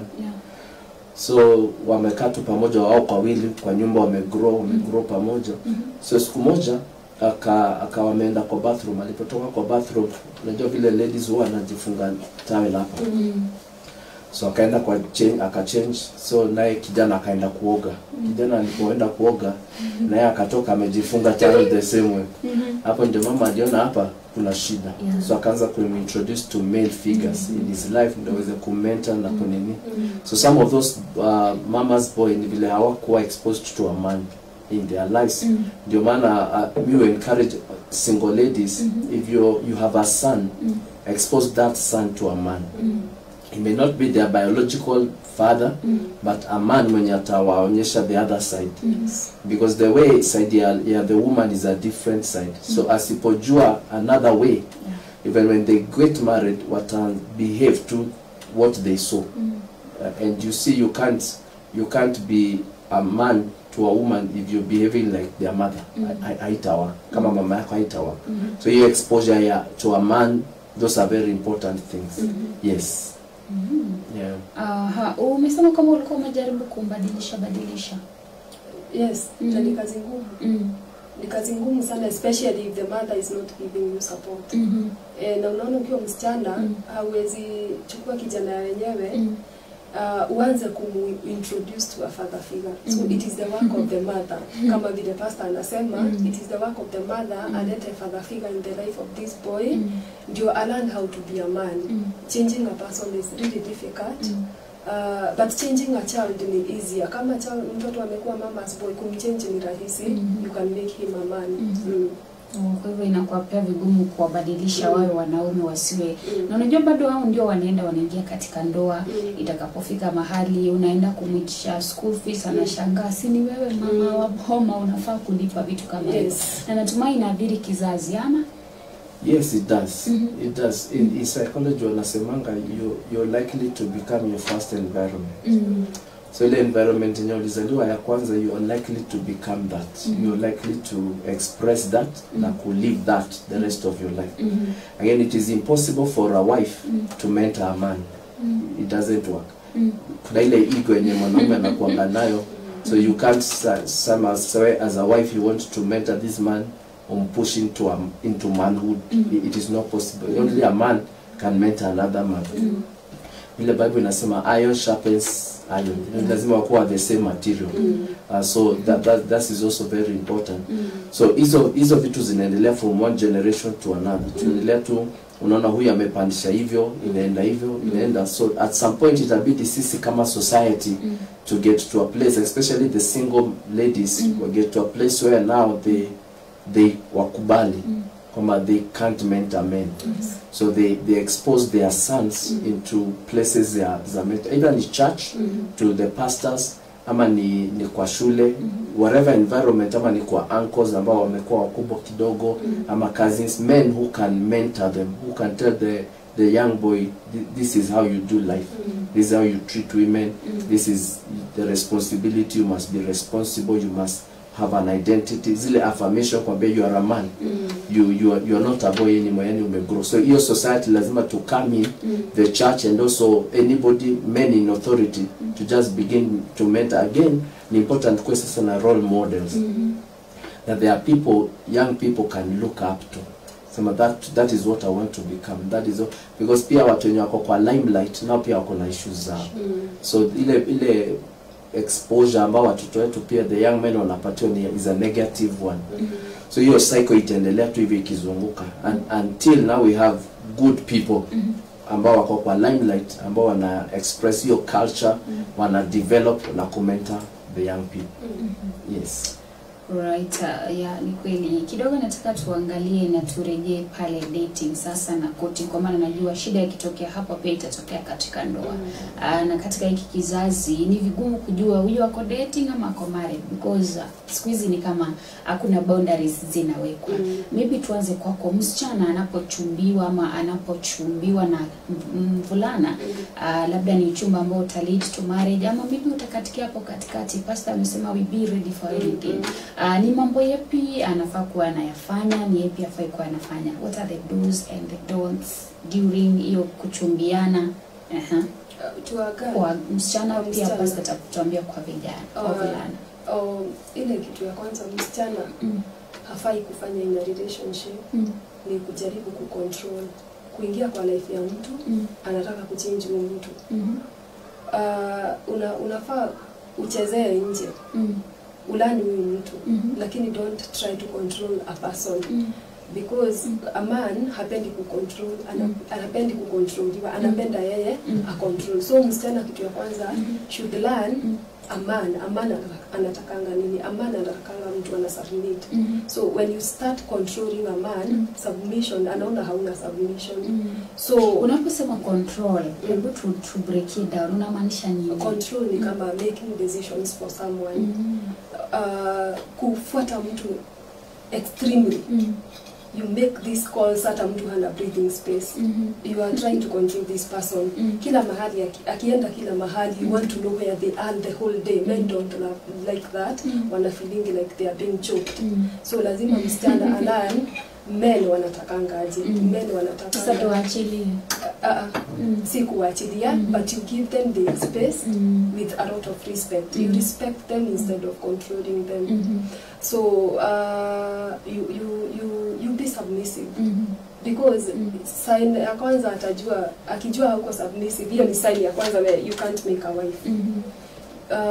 Na ufai tena kwa relationship submissive inajitokeza vipi, ama una submit kwa nini haswa? Submission unapochumbiana tena na marriage. Okay, ukiwa submissive, inaonyesha tu the way you are talking to a man. A man can tell whether you are a submissive person or not. Kukuwa submissive si kusema ati unakubali everything they say, but kama una disagree respectively. Kukuwa submissive ni kuna submission inabeba vitu mingi sana, kama you just be loyal to this person. Unamuonyesha I can trust you, unamuonyesha I can listen to you, I can understand you. Si ati mwanaume akiongea usha hata ugojei aongee, usha interrupt. You are not showing submission. Yes. At least hapo umetufunza. Tukuje kwa pastor, hebu tuambie boy child anapokuwa katika ule uchumba anafaa kufanya nini na hafai kufanya nini? challenge ya hiyo swali ni kwamba men in a relationship wanakuwa ni kama wao ndio wana drive. Ni kama wao ndio wana set limits, ndio wana set boundaries. Yani wanakuwa wao ndio player na judge at the same time. That's a very tricky place to be. Because as a judge anaweza move boundaries every wakati wote, anaweza kuisongesha vitu kama hizo. Especially kwa hii generation tunaenda ile extreme ya wanasemanga ile test drive. The challenge with that is me waambia young people kwamba if you have sex before you get married, what you've done ni kwamba me break trust. Because later on in the marriage mtaanza kuwa suspicious. Because if you said yes and I was not your husband, you can also say yes to somebody else who is not your husband. So hizo boundaries zinakuanga very important. But two things ambazo every man anafaa kucheck when it is coming to wakati wa relationship to know the woman kama wata get married, ni ndio ambao pia ametaja kidogo, is the place of respect. Does the woman respect you? Forget zile stories zenye our grandmother walikuwa wanatuambianga kwamba the way to a man's heart is food. Your generation ingine wanasema the way to a man's heart is sex. That was a lie. The way to a man's heart is respect. It is kama respect. One of the things ambao huwa ina kill passion is disrespect. A man's passion for a woman itapotea wakati ambapo the woman will disrespect the man. And then when passion dies, it means sasa ile life ya relationship imeisha, ile excitement imeisha, because passion has already died. So respect is important. Number two is that person believes in your dreams. They must believe. And they must be your number one fan. The greatest tragedy that can happen to any man is to marry somebody who does not believe in you and does not believe in your dreams. Hakuamini wewe kama a man, yani hakuoni kama wewe ni mwanaume. Nilo wanakukikosana na kwa sasa wewe ni mwanaume. Namba ngapi? So inaanzanga tu hapo.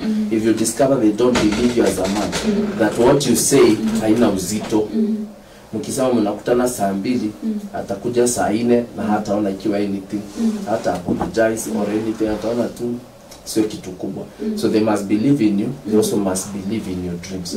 They must, because the only way wanaweza kukupush into your future, into the person you're supposed to be, is if they believe in you. Challenge ambayo any man anaweza kupitia ni kwamba uko nje una fight, you're fighting outside. And then when you come to the house, you're also fighting. Unafightia for your place, unafightia for your position. Kuna watu wanaume wengi ambao nje wanakuwa celebrated, lakini ana fear kwenda kwa nyumba. Because kwa nyumba atadunishwa. Ndio maana watu wengine wanakuja, mtu amekuja amepaka hapo nje kwa compound. Yani hataki kuingia kwa nyumba because anajua ile environment iko huko. It will be bad. Yes. Hiyo bado iko ya kwamba uko kule kazini unasherekewa, ukifika nyumbani hata utosha na mbona mnafanya hivyo kama wanawake? I think ni kukosa kujua what men need. Men need to be celebrated. Mwanaume ukimwonyesha ni kitu, hivyo ndio wanatakanga. Kama watoto wakubwa. Nilisikia kusema watoto wakubwa. Ni ukweli? Yes. Anashikilia hapo. Tuende mapumziko, tukirejea tutakuwa tunajua what men need and what women need. Kwa maana kila mtu anapenda kupendwa, kila mtu anapenda kudhaminiwa, lakini tukirejea tutakuwa tunahitimisha mjadala wetu kujua kwamba ni kipi ambacho mwanaume anakitaka, ni kipi ambacho mwanamke anakitaka, na kitapatikana vipi, na kinapopatikana ni lipi ambalo linakuwa likiendelea. Pia nikirejea, mtazamaji wangu, nitakuwa nasoma arafa zako. Kwa hivyo iwapo bado hujatuma na maswali, pia tuma kwa sasa kupitia nambari yetu ya rafa unayoiona hapo, na pia katika ukurasa wetu wa Facebook Ziwa TV, na pia ukurasa wangu Nile Swanjiru. Nikirejea nitakuwa pia na kudhamini, na najua pile kile ambacho wewe unataka kama mtazamaji ni kudhaminiwa pia. Usiende mbali.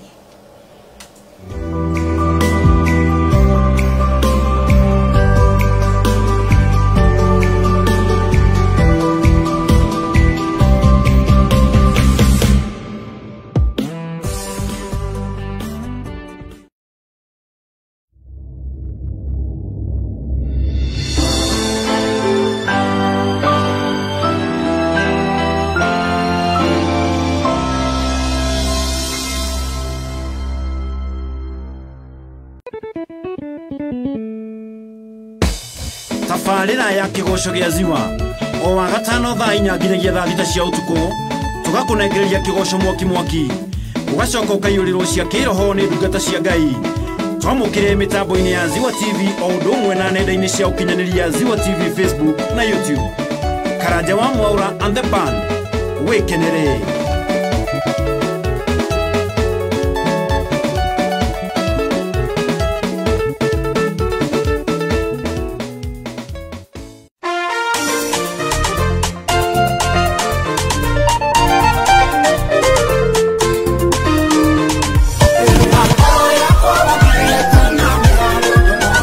Ziwa TV.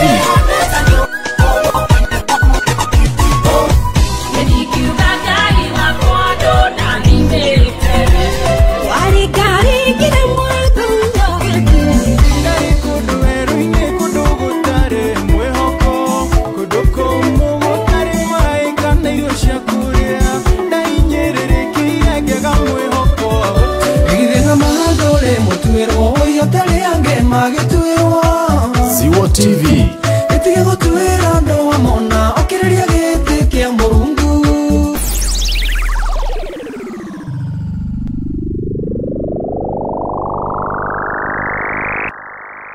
Waka Schools Nyahururu nĩ thukuru wa mũthingi wakĩtwo mũthingi-inĩ wa Okristiano na nĩ wandĩkithagia maumĩrĩra mehotanĩire igeranio-inĩ cia KCPE. Waka Schools wakĩtwo kũndũ kũhoreru, ũgitĩri nĩ mũrũmbũiye na marĩhi nĩ mũrata wa mũhuko waku. Tũkoragwo barabara-inĩ nene ya Nyahururu gũthiĩ Nyĩrĩ hakuhĩ na gwa Kũng'ũ. No tũcerere kana ũtũhũrĩre thimũ kũrĩ namba ĩno 0705 261659 kana 0723 396429. Turehere mwana waku tũgũthomithĩrie na ndũkerira. Waka Schools Nyahururu, nothing but the best.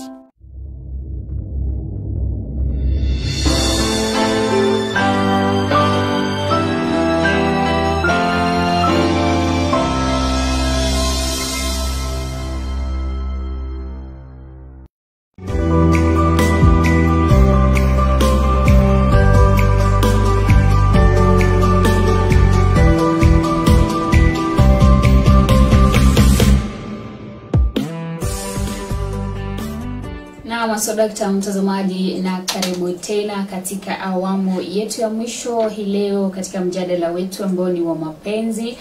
Na tumechambua tu baadhi tu ya mambo mengi ambao tunatumai yanakufaidi wewe uliye katika ndoa na pia wewe uliye katika mahusiano, wewe pia usijua uko wapi. Pia tunatumai kwamba tunawasaidia na tunazidi kusaidia kila mmoja.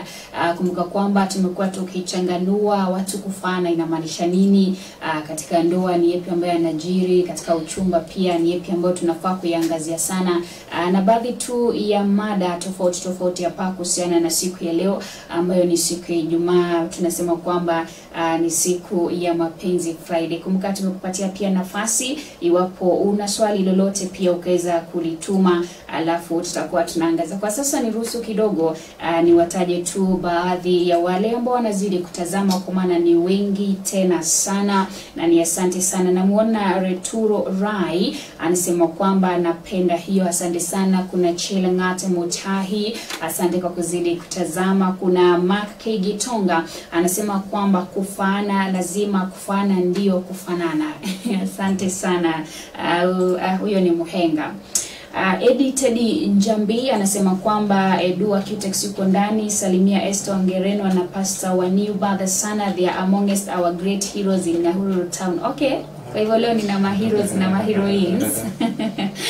Kuna mtu anaitwa John Sebastian anasema salimia Pastor Sana. Umesalimiwa. Anasema you are very good watching on my way to Nyeri. Huyu anatazama akielekea safari.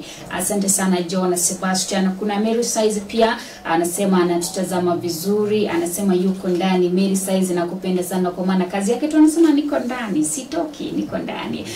Kuna Steven Ndongo anatazama vizuri. Susan Nyagodhia, asante. Kuna Dino Mkweso, thank you. Violet Nekesa, kuna Peter Peterson Saito, kuna Wanjikwa Kanina na kuna Rizika Photo pia anazidi kutazama tu, na baadhi ya watu wengi tena sana. Kwa hivyo watu wanazidi kujifunza na tunazidi tu kuendelea. Tuko dakika za lala salama. Iwapo arafa yako pia sijaifikia, usiche, nitakuwa nazisoma tena sana zote. Alafu iwapo pia kuna swali pia tutakuwa tunapitia. Tulipokuwa tunakwenda mapumziko, tulikuwa tunasema kwamba ni vizuri kujua ni kipi ambacho mtu anapenda. Mtu ambaye ni mwanamke na pia mtu ambaye ni mwanaume ni vizuri kujua. Lakini kabla hiyo namuona pia Wahora anazidi kutazama vizuri. Although anasema anatazama nikiwa upande wa Mairi 4 ama 4. Thank you so much.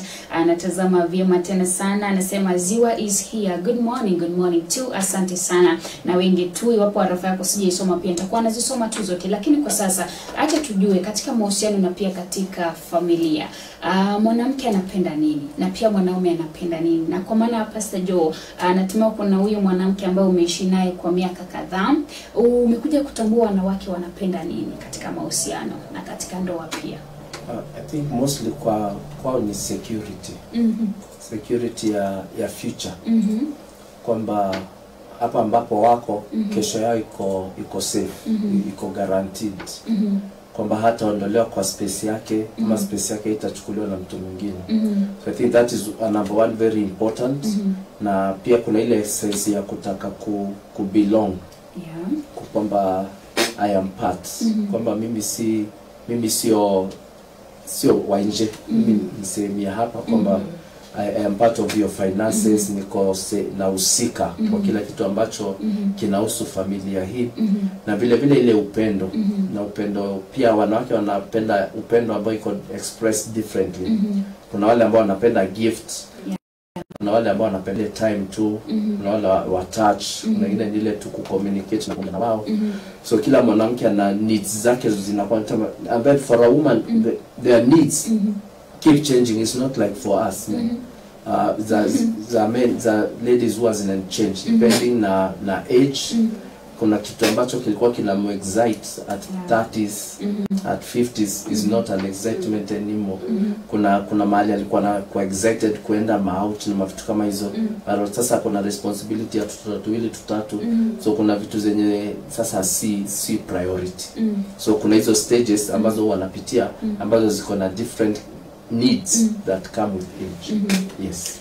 Umetaja watoto, nikakumbuka kwamba baadhi ya wanawake sana kulia kwamba wakati ambapo mume wangu alikuwa amenipenda kabla tupate watoto, vile watoto walikuja alipeleka attention yake kwa watoto, siku hizi hanioni kama mimi ni mke. Na ukawa ni mjadala mkali sana.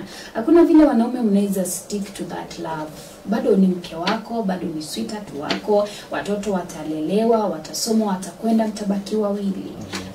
Kuna kuaje kunafika mahali kunakuwa na separation hata kama ni nature, lakini kuna wale wengine wametelekeza hadi unaenda mahali unasema huyu ni mama watoto surely.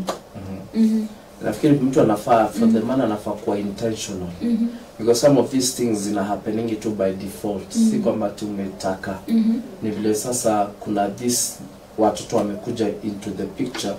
And then watoto kama for example I have 2 daughters na one boy. And they are very demanding, especially attention. Wanaweza kuwa pengine wanacheza ama wanachora. Kama the other day huyu mmoja anachora, huyu mwingine anachora. So huyu anakuletea uone. Na yule anakimbiza yake. So you have to nini zote at the same time. Huyu anacheza kuruka kwa hii kona, huyu mwingine anaruka kwa hii kona. And then they are calling, you need to give them attention. So pia wife wanafaa kuwa understanding for a period, so forever, at least for some time. Kuna ile age yenye mtoto anataka attention sana. And those are important years for that child. Because pia ukimnyima inaweza kumu-affect in the future. So unampatia attention, but pia unakuwa intentional kuhusu your relationship. Was the wife pia usimu-ignore, usimtupe kwa background. So pia una make time for her. Yes. Ni kitu intentional. Hai happen to you have to be intentional about it. Yes. Tukuje kwa wanaume, ulikuwa unasema wanapenda nini sana? Wanaume wanapenda respect sana. Tena wanapenda kusifiwa. Anything he does, ambiwa amefanya. That's why. hata kama ni matumbo amenunua. Because ina improve self-esteem yake sana. They are very different from us. Sisi tu hatupendi sifa, but they want to be recognized. They have recognition a lot. Yes. It is a great need for them. Na those ladies who don't offer it, wanafanya self-esteem ya mwanaume iende chini. Kama vile pastor amesema, kuna watu wana celebrate sana nje. Akifika kwake hakuna. Ndio maana unasikianga wakisema kwa hii nyumba sionekanangi kama mimi ni mtu. Yes, ni mtu, lakini anataka recognition ndio aonekane yeye ni mtu. Yes, so women should learn to recognize men, kuwaweka juu, hata kama ni kitu tu kidogo amefanya, that can make him work even harder. Kwa hivyo wanapenda huyu ni bwanangu, ama ndio wanapenda tujiite majina yao. Of course. Yes. And then actually kwa hiyo point, the reason why our madem our tunaitana ma socialites na wale wasichana wa streets wana uwezo wa kupull men to the streets. Ndio maana prostitution itakuwa forever. Because wame learn that the easiest person to control is a man. It's true. And the easiest, men are very easy to, ni vile tu wanawake sijui mbona hawajaipata hiyo siri. They are the easiest to control. Give him respect. Mpatie tu ile heshima. You have controlled that man. Yani hawa wasichana wanajua vile kutreat mzee, wanamtreat vizuri. Yani akipata bonus, ile kitu tunaingia kwa mawazo yake ni Kirinyaga Road Nairobi. Anaenda kuitumia. Because kule anakuwa pampered. I saw mtu aliandika about a lady, the wife amepigia mke husband hakuchukua simu, so akamtumia text. Why are you not picking my calls? Huyu msichana wa kando pia naye akapigia husband, the man hakuchukua, akamtumia text, akamwambia I know you are busy, we'll talk later. They know wanajua how to control. So because when you respect a man, what a man does ni kwamba ana react. And that reaction, now for a man to treat you as a queen, you must first treat them as a king. Women wanatakanga waanziwe wao kwamba I will treat him the way he's treating me. That is an error. Because actually Bible inasema the man was not created for the woman, but the woman for the man. Penyo ni story ya siku nyingine. The man was not created to make the woman happy. It was the woman that was created to make the man happy. When you make him happy, automatically he will make you happy. Hai, lakini sisi tunaelewa kwamba vile una treat mwanamke ndivyo anakutreat, ama unaelewa vipi? It is different because for us women what we need ni affection. Ile kitu itafanya mimi ni feel ku respect mtu sana, nijua amenionyesha affection. That is my need. Na okay, nita reciprocate na ku respect this person. Our needs are very different. Yes, kama vile ulikuwa unasema hapo mbeleni, as women tunaachangwa na watoto, mtu anaanza kulia, ameachiliwa watoto. It's because whereas mimi nataka kunacha watoto. That is the greatest need, nipate watoto na niwanache na furahi wanapogrow. But a man atagoja ile siku mtoto ana graduate.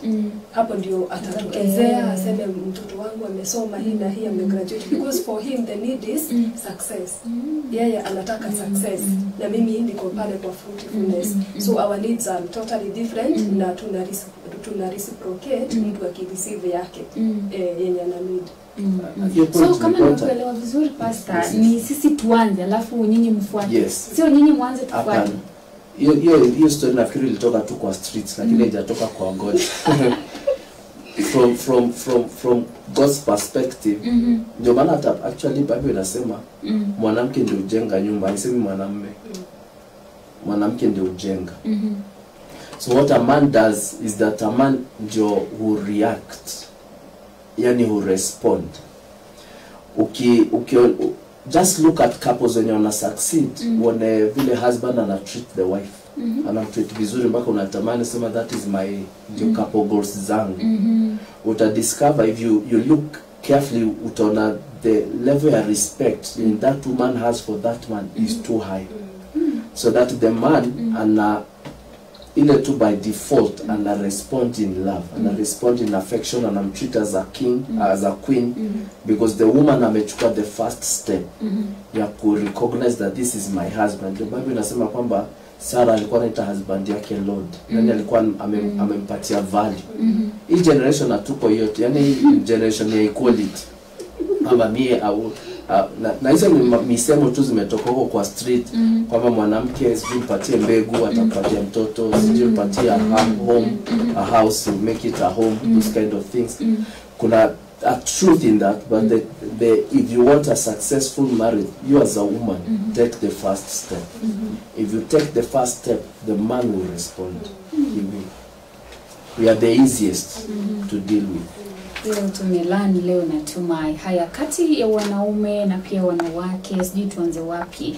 Katika mapenzi natumai kwamba kuna wivu, kila mtu ana wivu.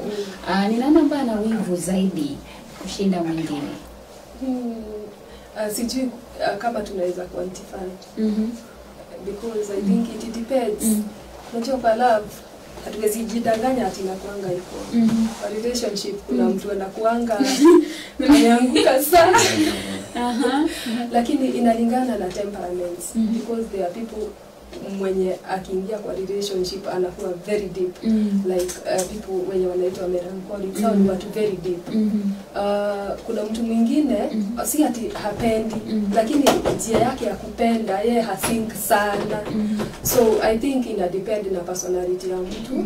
Kuna mwanaume anaweza kuwa na wivu sana na pia mwanamke anaweza kuwa na wivu sana depending on their personalities. Yes. Pastor, unajua nimeuliza hilo kwa sababu unapata kwamba iwapo mwanamke atapatikana nje ya ndoa, hilo linaonekana kama ni kosa aliwezi likasamehewa. Lakini mwanaume akipatikana inasemekana kwamba mwanamke amemfanya respect, amemfanyia hivi. Ni kweli? Si kweli. Though it is said when for a woman to get to the place ya ku have sex na mtu, lazima kuwe kuna connection. Lazima kuwe kuna connection. But for a man hahitaji hiyo connection. Anaweza kuwa hata amjui jina. Ajui anything, not I meet anywhere in life, but they still can do it. But for a woman, for them to give, because they give their all. It's not just their body. It is their feelings, their affections and things like that. Ndio maana yao inachukuliwa na uzito. Kwamba kama amefika mahali pa kufanya uamuzi na tendo kama hilo, ni kumaanisha alikuwa amekuwa pushed sana. Either ni kitu ambacho mtu the husband alifanya, ama tu ni tabia zake mwenyewe, ama pengine amechoka, ile passion imeisha kwa hii marriage, excitement imeisha, ama ni temptation pia. We don't rule out that possibility kama ni ile tu alitereza. So hizo vitu zote zinafaa kuangaliwa. The problem is that when it happens, sasa ile kitu inakuwa broken ni trust. So tunaanza kudeal na suspicion. So hata nikimuona na mtu mwingine, hata kama tu anasalimiana, I just remember what happened. So hiyo relationship inaanza kuwa affected, inaanza kuwa na conflict na kufight na vitu kama hizo because of that one event. But for a man anaweza kunini na amesahau hiyo story. Amesahau, anaweza kurepent na truly a change. Tukisort, because sometimes a man does not go out because pengine kuna issues kwa marriage. Ni ile tu, okay, sitaki kusema ni nature, but tuseme ni shetani. Acha tumwekele. But there is that thing, just men wanakuanga ile vitu za attraction. For a man kusema kwamba mwanaume hakwenda nje ama amekaa kwa marriage na amekuwa mfaithful, sometimes it's God. Because kitu kimoja ambacho men ni kwamba men wanakuwa ni drawn attention to what they see. Now if what we see ina trigger something in any man, and then vitu za kuona sasa siku hizi ni mingi sana, ni mingi sana everywhere, the temptations are everywhere.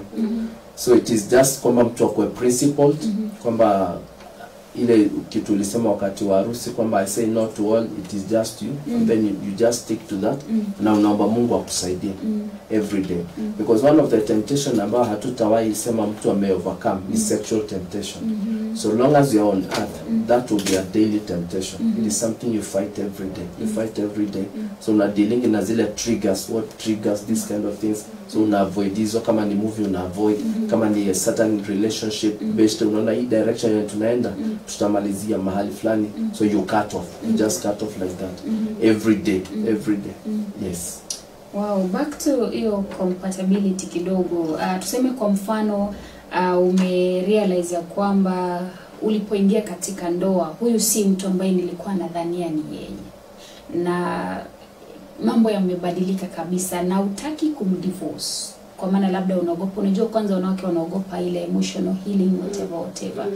Utafanya vipi? Umerealize umemarry the wrong person, umemarry the wrong way, yani kila kitu ni wrong pale. Kuna vile ambavyo mambo yanaweza kuwa rectified, ama iwapo hilo limetendeka, kama tunasema maji yakimwagika, yanaweza zoleka ama haiwezi zoleka hapo, ama ni kipi ambacho kinaweza fanywa kitambo mtu afike hapo pa kujua huyu mtu hawezi badilika? Ni stage na inakujanga after some other stages. Stage ya kwanza ya tuko sawa, tunapendana, then unaenda unaanza kudiscover tu weaknesses to mtu. Unaanza kujipea hope, nitamchange. Unaona hachange. Unaingia stage nyingine ya kujaribu kuleta other parties wa reconcile. So ukifika hii stage ya kuona haizi change, umepitia stages zingine. Na every healthy relationship inafaa kupitia hizo processes zote, because there is no one who is perfect. Kila mtu atakuwa na faults zake. So ukishakubali na ujue I can't change this person, wewe una adjust. Unajua kama hajui kuamka mapema, kutoka tuliona hajuangi kuamka mapema, you just adjust because there is a lot of things to lose. Hapo kuna watoto, kuna investments, kuna time, ushatumia time yako sana. You just adjust, unakubali huyu ndio mtu wangu, hii ndio weakness yake. So mimi nitakuwa naingia kwa the weakness na kuwa supportive. That's the only way people can survive in marriages, because hakuna mtu 100%. Yes. Kwa hivyo kuna vile tunaweza tuka-adjust. Tunaweza adjust na ukishakubali na ujue huyu mtu anakaa hivyo, you live happily ever after. Because hiyo fight ya kuchange mtu ni ngumu sana na inakukosta sana, but the moment you accept, you get in peace. Yes. Basi utasema lipi kuhusiana na hilo ya kwamba sasa umerealize ya kwamba kuna mambo mengi yalikuwa yamefichika mlipokuwa mmeingia sasa kuna mambo sasa yamejitokeza wazi na hautaki kwenda divorce. Kuna vile ambavyo unaweza fanya? Ndio maana mtu mwenye anafaa kuruhusiwa kuoa zamani, yani ni mtu amemachua. Because as I said, marriage is a risk. Ni risk. So unaingia pale ukiwa ready to bear the responsibility na consequences ya that one decision. Hiyo decision moja ya kusema yes I do. Hiyo decision ina raha zake, ina responsibilities zake, na so it is a whole package. Sometimes mnaweza kuwa hata pengine upendo umeisha, ile romance imeisha, ile passion imeisha, but you una consider many things. Hii generation ni ile generation ya very selfish people. Yani ile mtu anafikiria tu kuhusu yeye. Yani it is my happiness. Happiness yangu ndio inakuja kwanza. So hata kama kuna watoto, watu consider hawa watoto, maisha ya watu wengine ambao pia itakuwa impacted, maisha ya your partner. So sometimes you bear the responsibility kwamba mimi nitafanya majukumu yangu, kama vile Esther anasema sasa mimi nitafanya my part. Sitatumia muda wangu kujaribu kumbadilisha. Because kuna mahali nafikanga sasa what you want is not even happiness, is peace. Unataka tu ile muwe na amani. So you do your best to make sure kwamba environment iko na peace, ili watoto wakue in an environment ambayo haina fight, haina conflict, ambayo ni safe for them to grow. So kuna hapo mkishafika hapo sasa ni kama unaweza opt divorce. But divorce is never the best option. Because even the divorce in itself, it's a whole process. Iko na issues zake, iko na pains zake, iko na troubles zake. It's not like now after you divorce your life inakuwa smooth. It is another phase your life umeingia, lakini bado umeingia ukiwa na baggage. Because that ile marriage ya 10 years 20 years, you huwezi ignore. You can't just throw it away. I have seen people mwenye ali divorce the first wife akaoa, and then after the second marriage haikuwa akaoa watatu, ya tatu haikuwa, sasa akarudia kuoa ule wa kwanza. Because ali discover, I think, kwamba there is no woman that is perfect. Even the next one will have their own weaknesses, the other one will have their own weaknesses. So it is better to work on what can be worked on.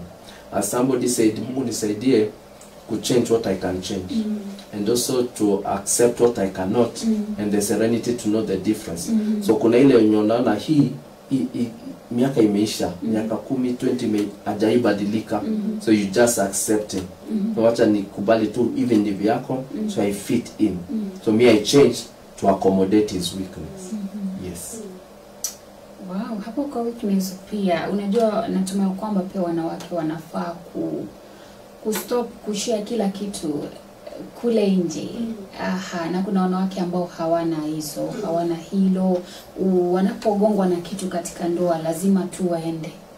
Hiyo siku ndio utapata Pastor Joe mshirika amesema niko na ushuhuda na nitaescort na wimbo. Unaona kitu kama hivyo. How do you become a good wife? About sharing. Mwanamke sana sana ni social. So women love sharing. Tunapenda kushare sana. Men wanataka akae kwa kazi afanye akue productive. Mimi nataka kushare.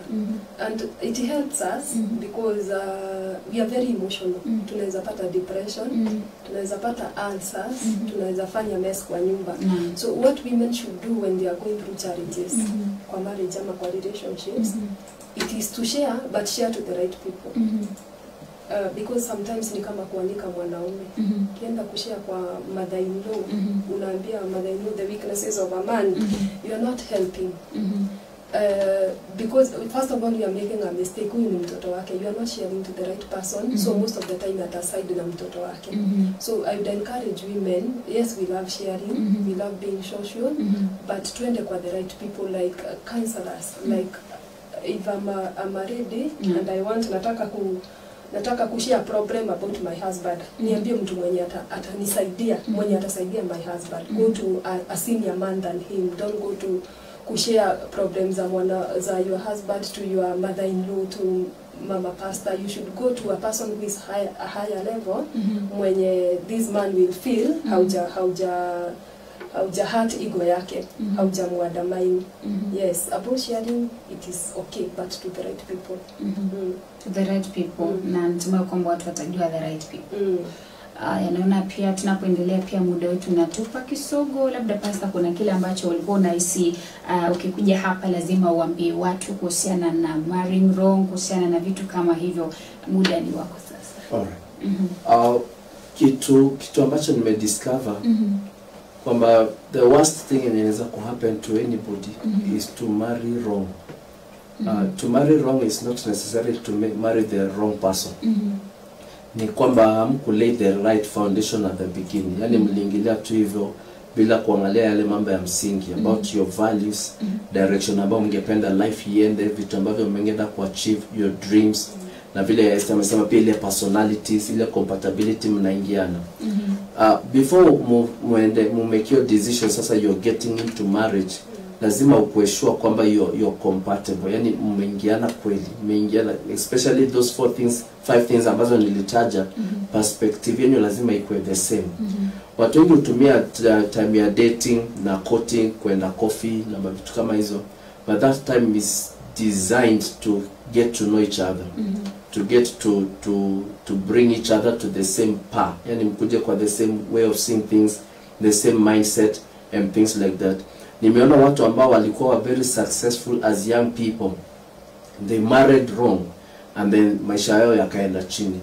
Ukiolewa ama ukioa, life yako inafaa ikuwe better. Maybe unasema two are better than one because they have a reward for their labor. So your results must be more after you get married. Your successes, your achievements lazima zikuwe zaidi baada ya kuoana. But if you marry wrong, your life inaendanga chini. I have seen people ambao walikuwa na succeed as young people doing things, wanafanya vitu, hata msichana ukimwona anakaa tu mrembo vizuri hivyo, ameolewa after 2-3 years ukikutana anavaa manguo ma oversize, yani anakaa tu hivyo amechapa na life after 3 years because you get into a relationship and then that person was not fit. Let me not use the word meant. Was not fit for them. So haku support dreams zake, haku support, because if you meet two people ambao now let me say this which is important. We marry, don't marry somebody that is opposite. Marry somebody that is different. Kuna ile kitu tulikuwa tunasemanga kitambo kwamba unlike poles attract. Hiyo na wakinge tu kwa physics, sio kwa marriage. Marriage is not unlike. If you marry opposite, you're done. you can be different but don't be opposite. Mnaweza kuwa ni Kiswahili ina maneno mazuri ya kutumia, but you're different, yani your way of doing things is different, but it is the same principle. Yani tunadili na principle same, tunatumia njia tofauti kuihandle, but it is the same. Opposite ni kinyume, yani huyu anaenda hivi, huyu anaenda hivi. So you must make sure the person is not opposite, but they can be different. Yes. Wow, tumalize pia na maneno yako. Naweza taka kuambia mtu mwenye hajaoa. Yeah, you use the courtship season. You utilize it very well, because nowadays people prepare for weddings but not marriage. And it is a great mistake. Ndio maana unaona watu wana separate even after a year. Unasikia kuna divorce just a year, because watu walitaka a big wedding but not a big marriage.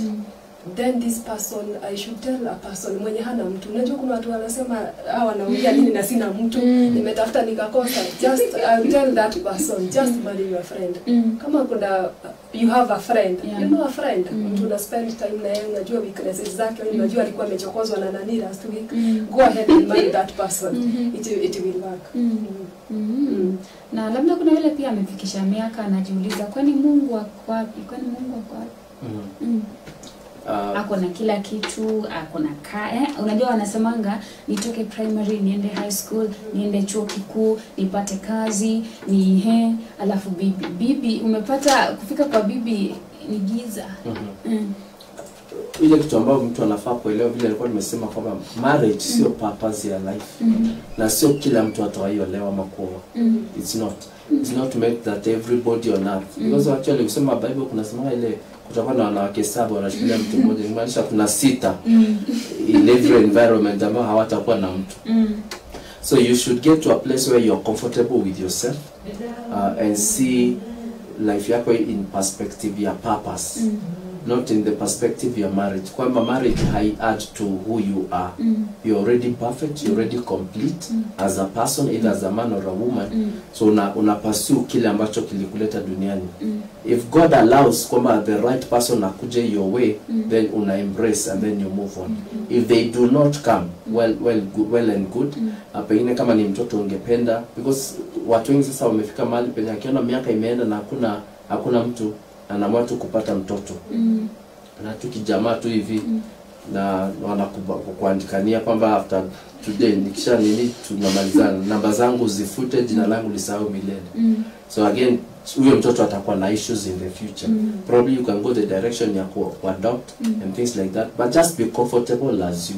Even as you continue to pray, God will answer your prayer. Kuna wengine wengi ambao pengine wamechukua muda, we pray kwamba Mungu atawasaidia. God will make a way for you. Kwamba wale watu ambao wako around you, ambao macho yao imefungana, tunaomba iweze kufunguke, and that is very important. And then wakati Esther ameongea kuhusu a friend, nikakumbuka kuna mali mtu alisema pengine ndugu amekuwa a young man amekuwa so close to this lady, anapiga story ya Semi, ama wamekuwa close, and then after some time anaamua kuproposia the girl, and the girl is like, oh, me I just saw you as my brother. So yule jamaa akasema kwamba ladies, you should stop that thing. Me, I know my relatives. You're not among them. I'm your brother, my sister. Na watu wakuwe real. Ukipenda unapenda. If it is there, it is there. Kama haipo. Tena usimpatie mtu, kumpeka mtu pending miezi 6. And you know in your heart kama ipo, kama haipo unasema tu haipo, and then relationship inakuwa defined. Yes. Okay.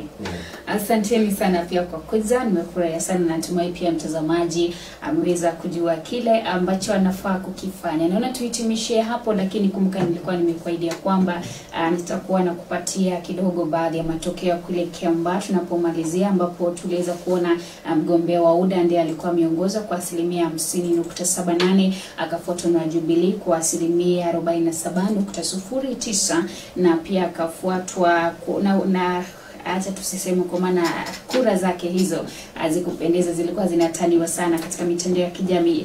Na pia kule Muguga tukaweza kuona kwamba mgombea wa Jubilee ndiye alichukua kiti hicho, na taarifa ambayo inafika ni kwamba aliyekuwa kitafuta ambaye alikuwa mshukiwa Caroline Kangugu ametafutwa sana na serikali, lakini taarifa zinazofika sasa ni kwamba amepatikana amejiua na kujipiga risasi nyumbani kwao katika kaunti ya Elgeyo Marakwet. Taarifa hiyo tutakuwa tunakupakulia vizuri, lakini kwangu nasema asante sana kwa kufanikisha kipindi hiki tangu siku ya Jumatatu hadi Ijumaa, na kwa mwelekezi wangu Agnes Kanina. Tupatane juma lijalo Maulana Kiridia, na kutakia weekend muro kabisa. Langu jina ni Nelias Wanjiru.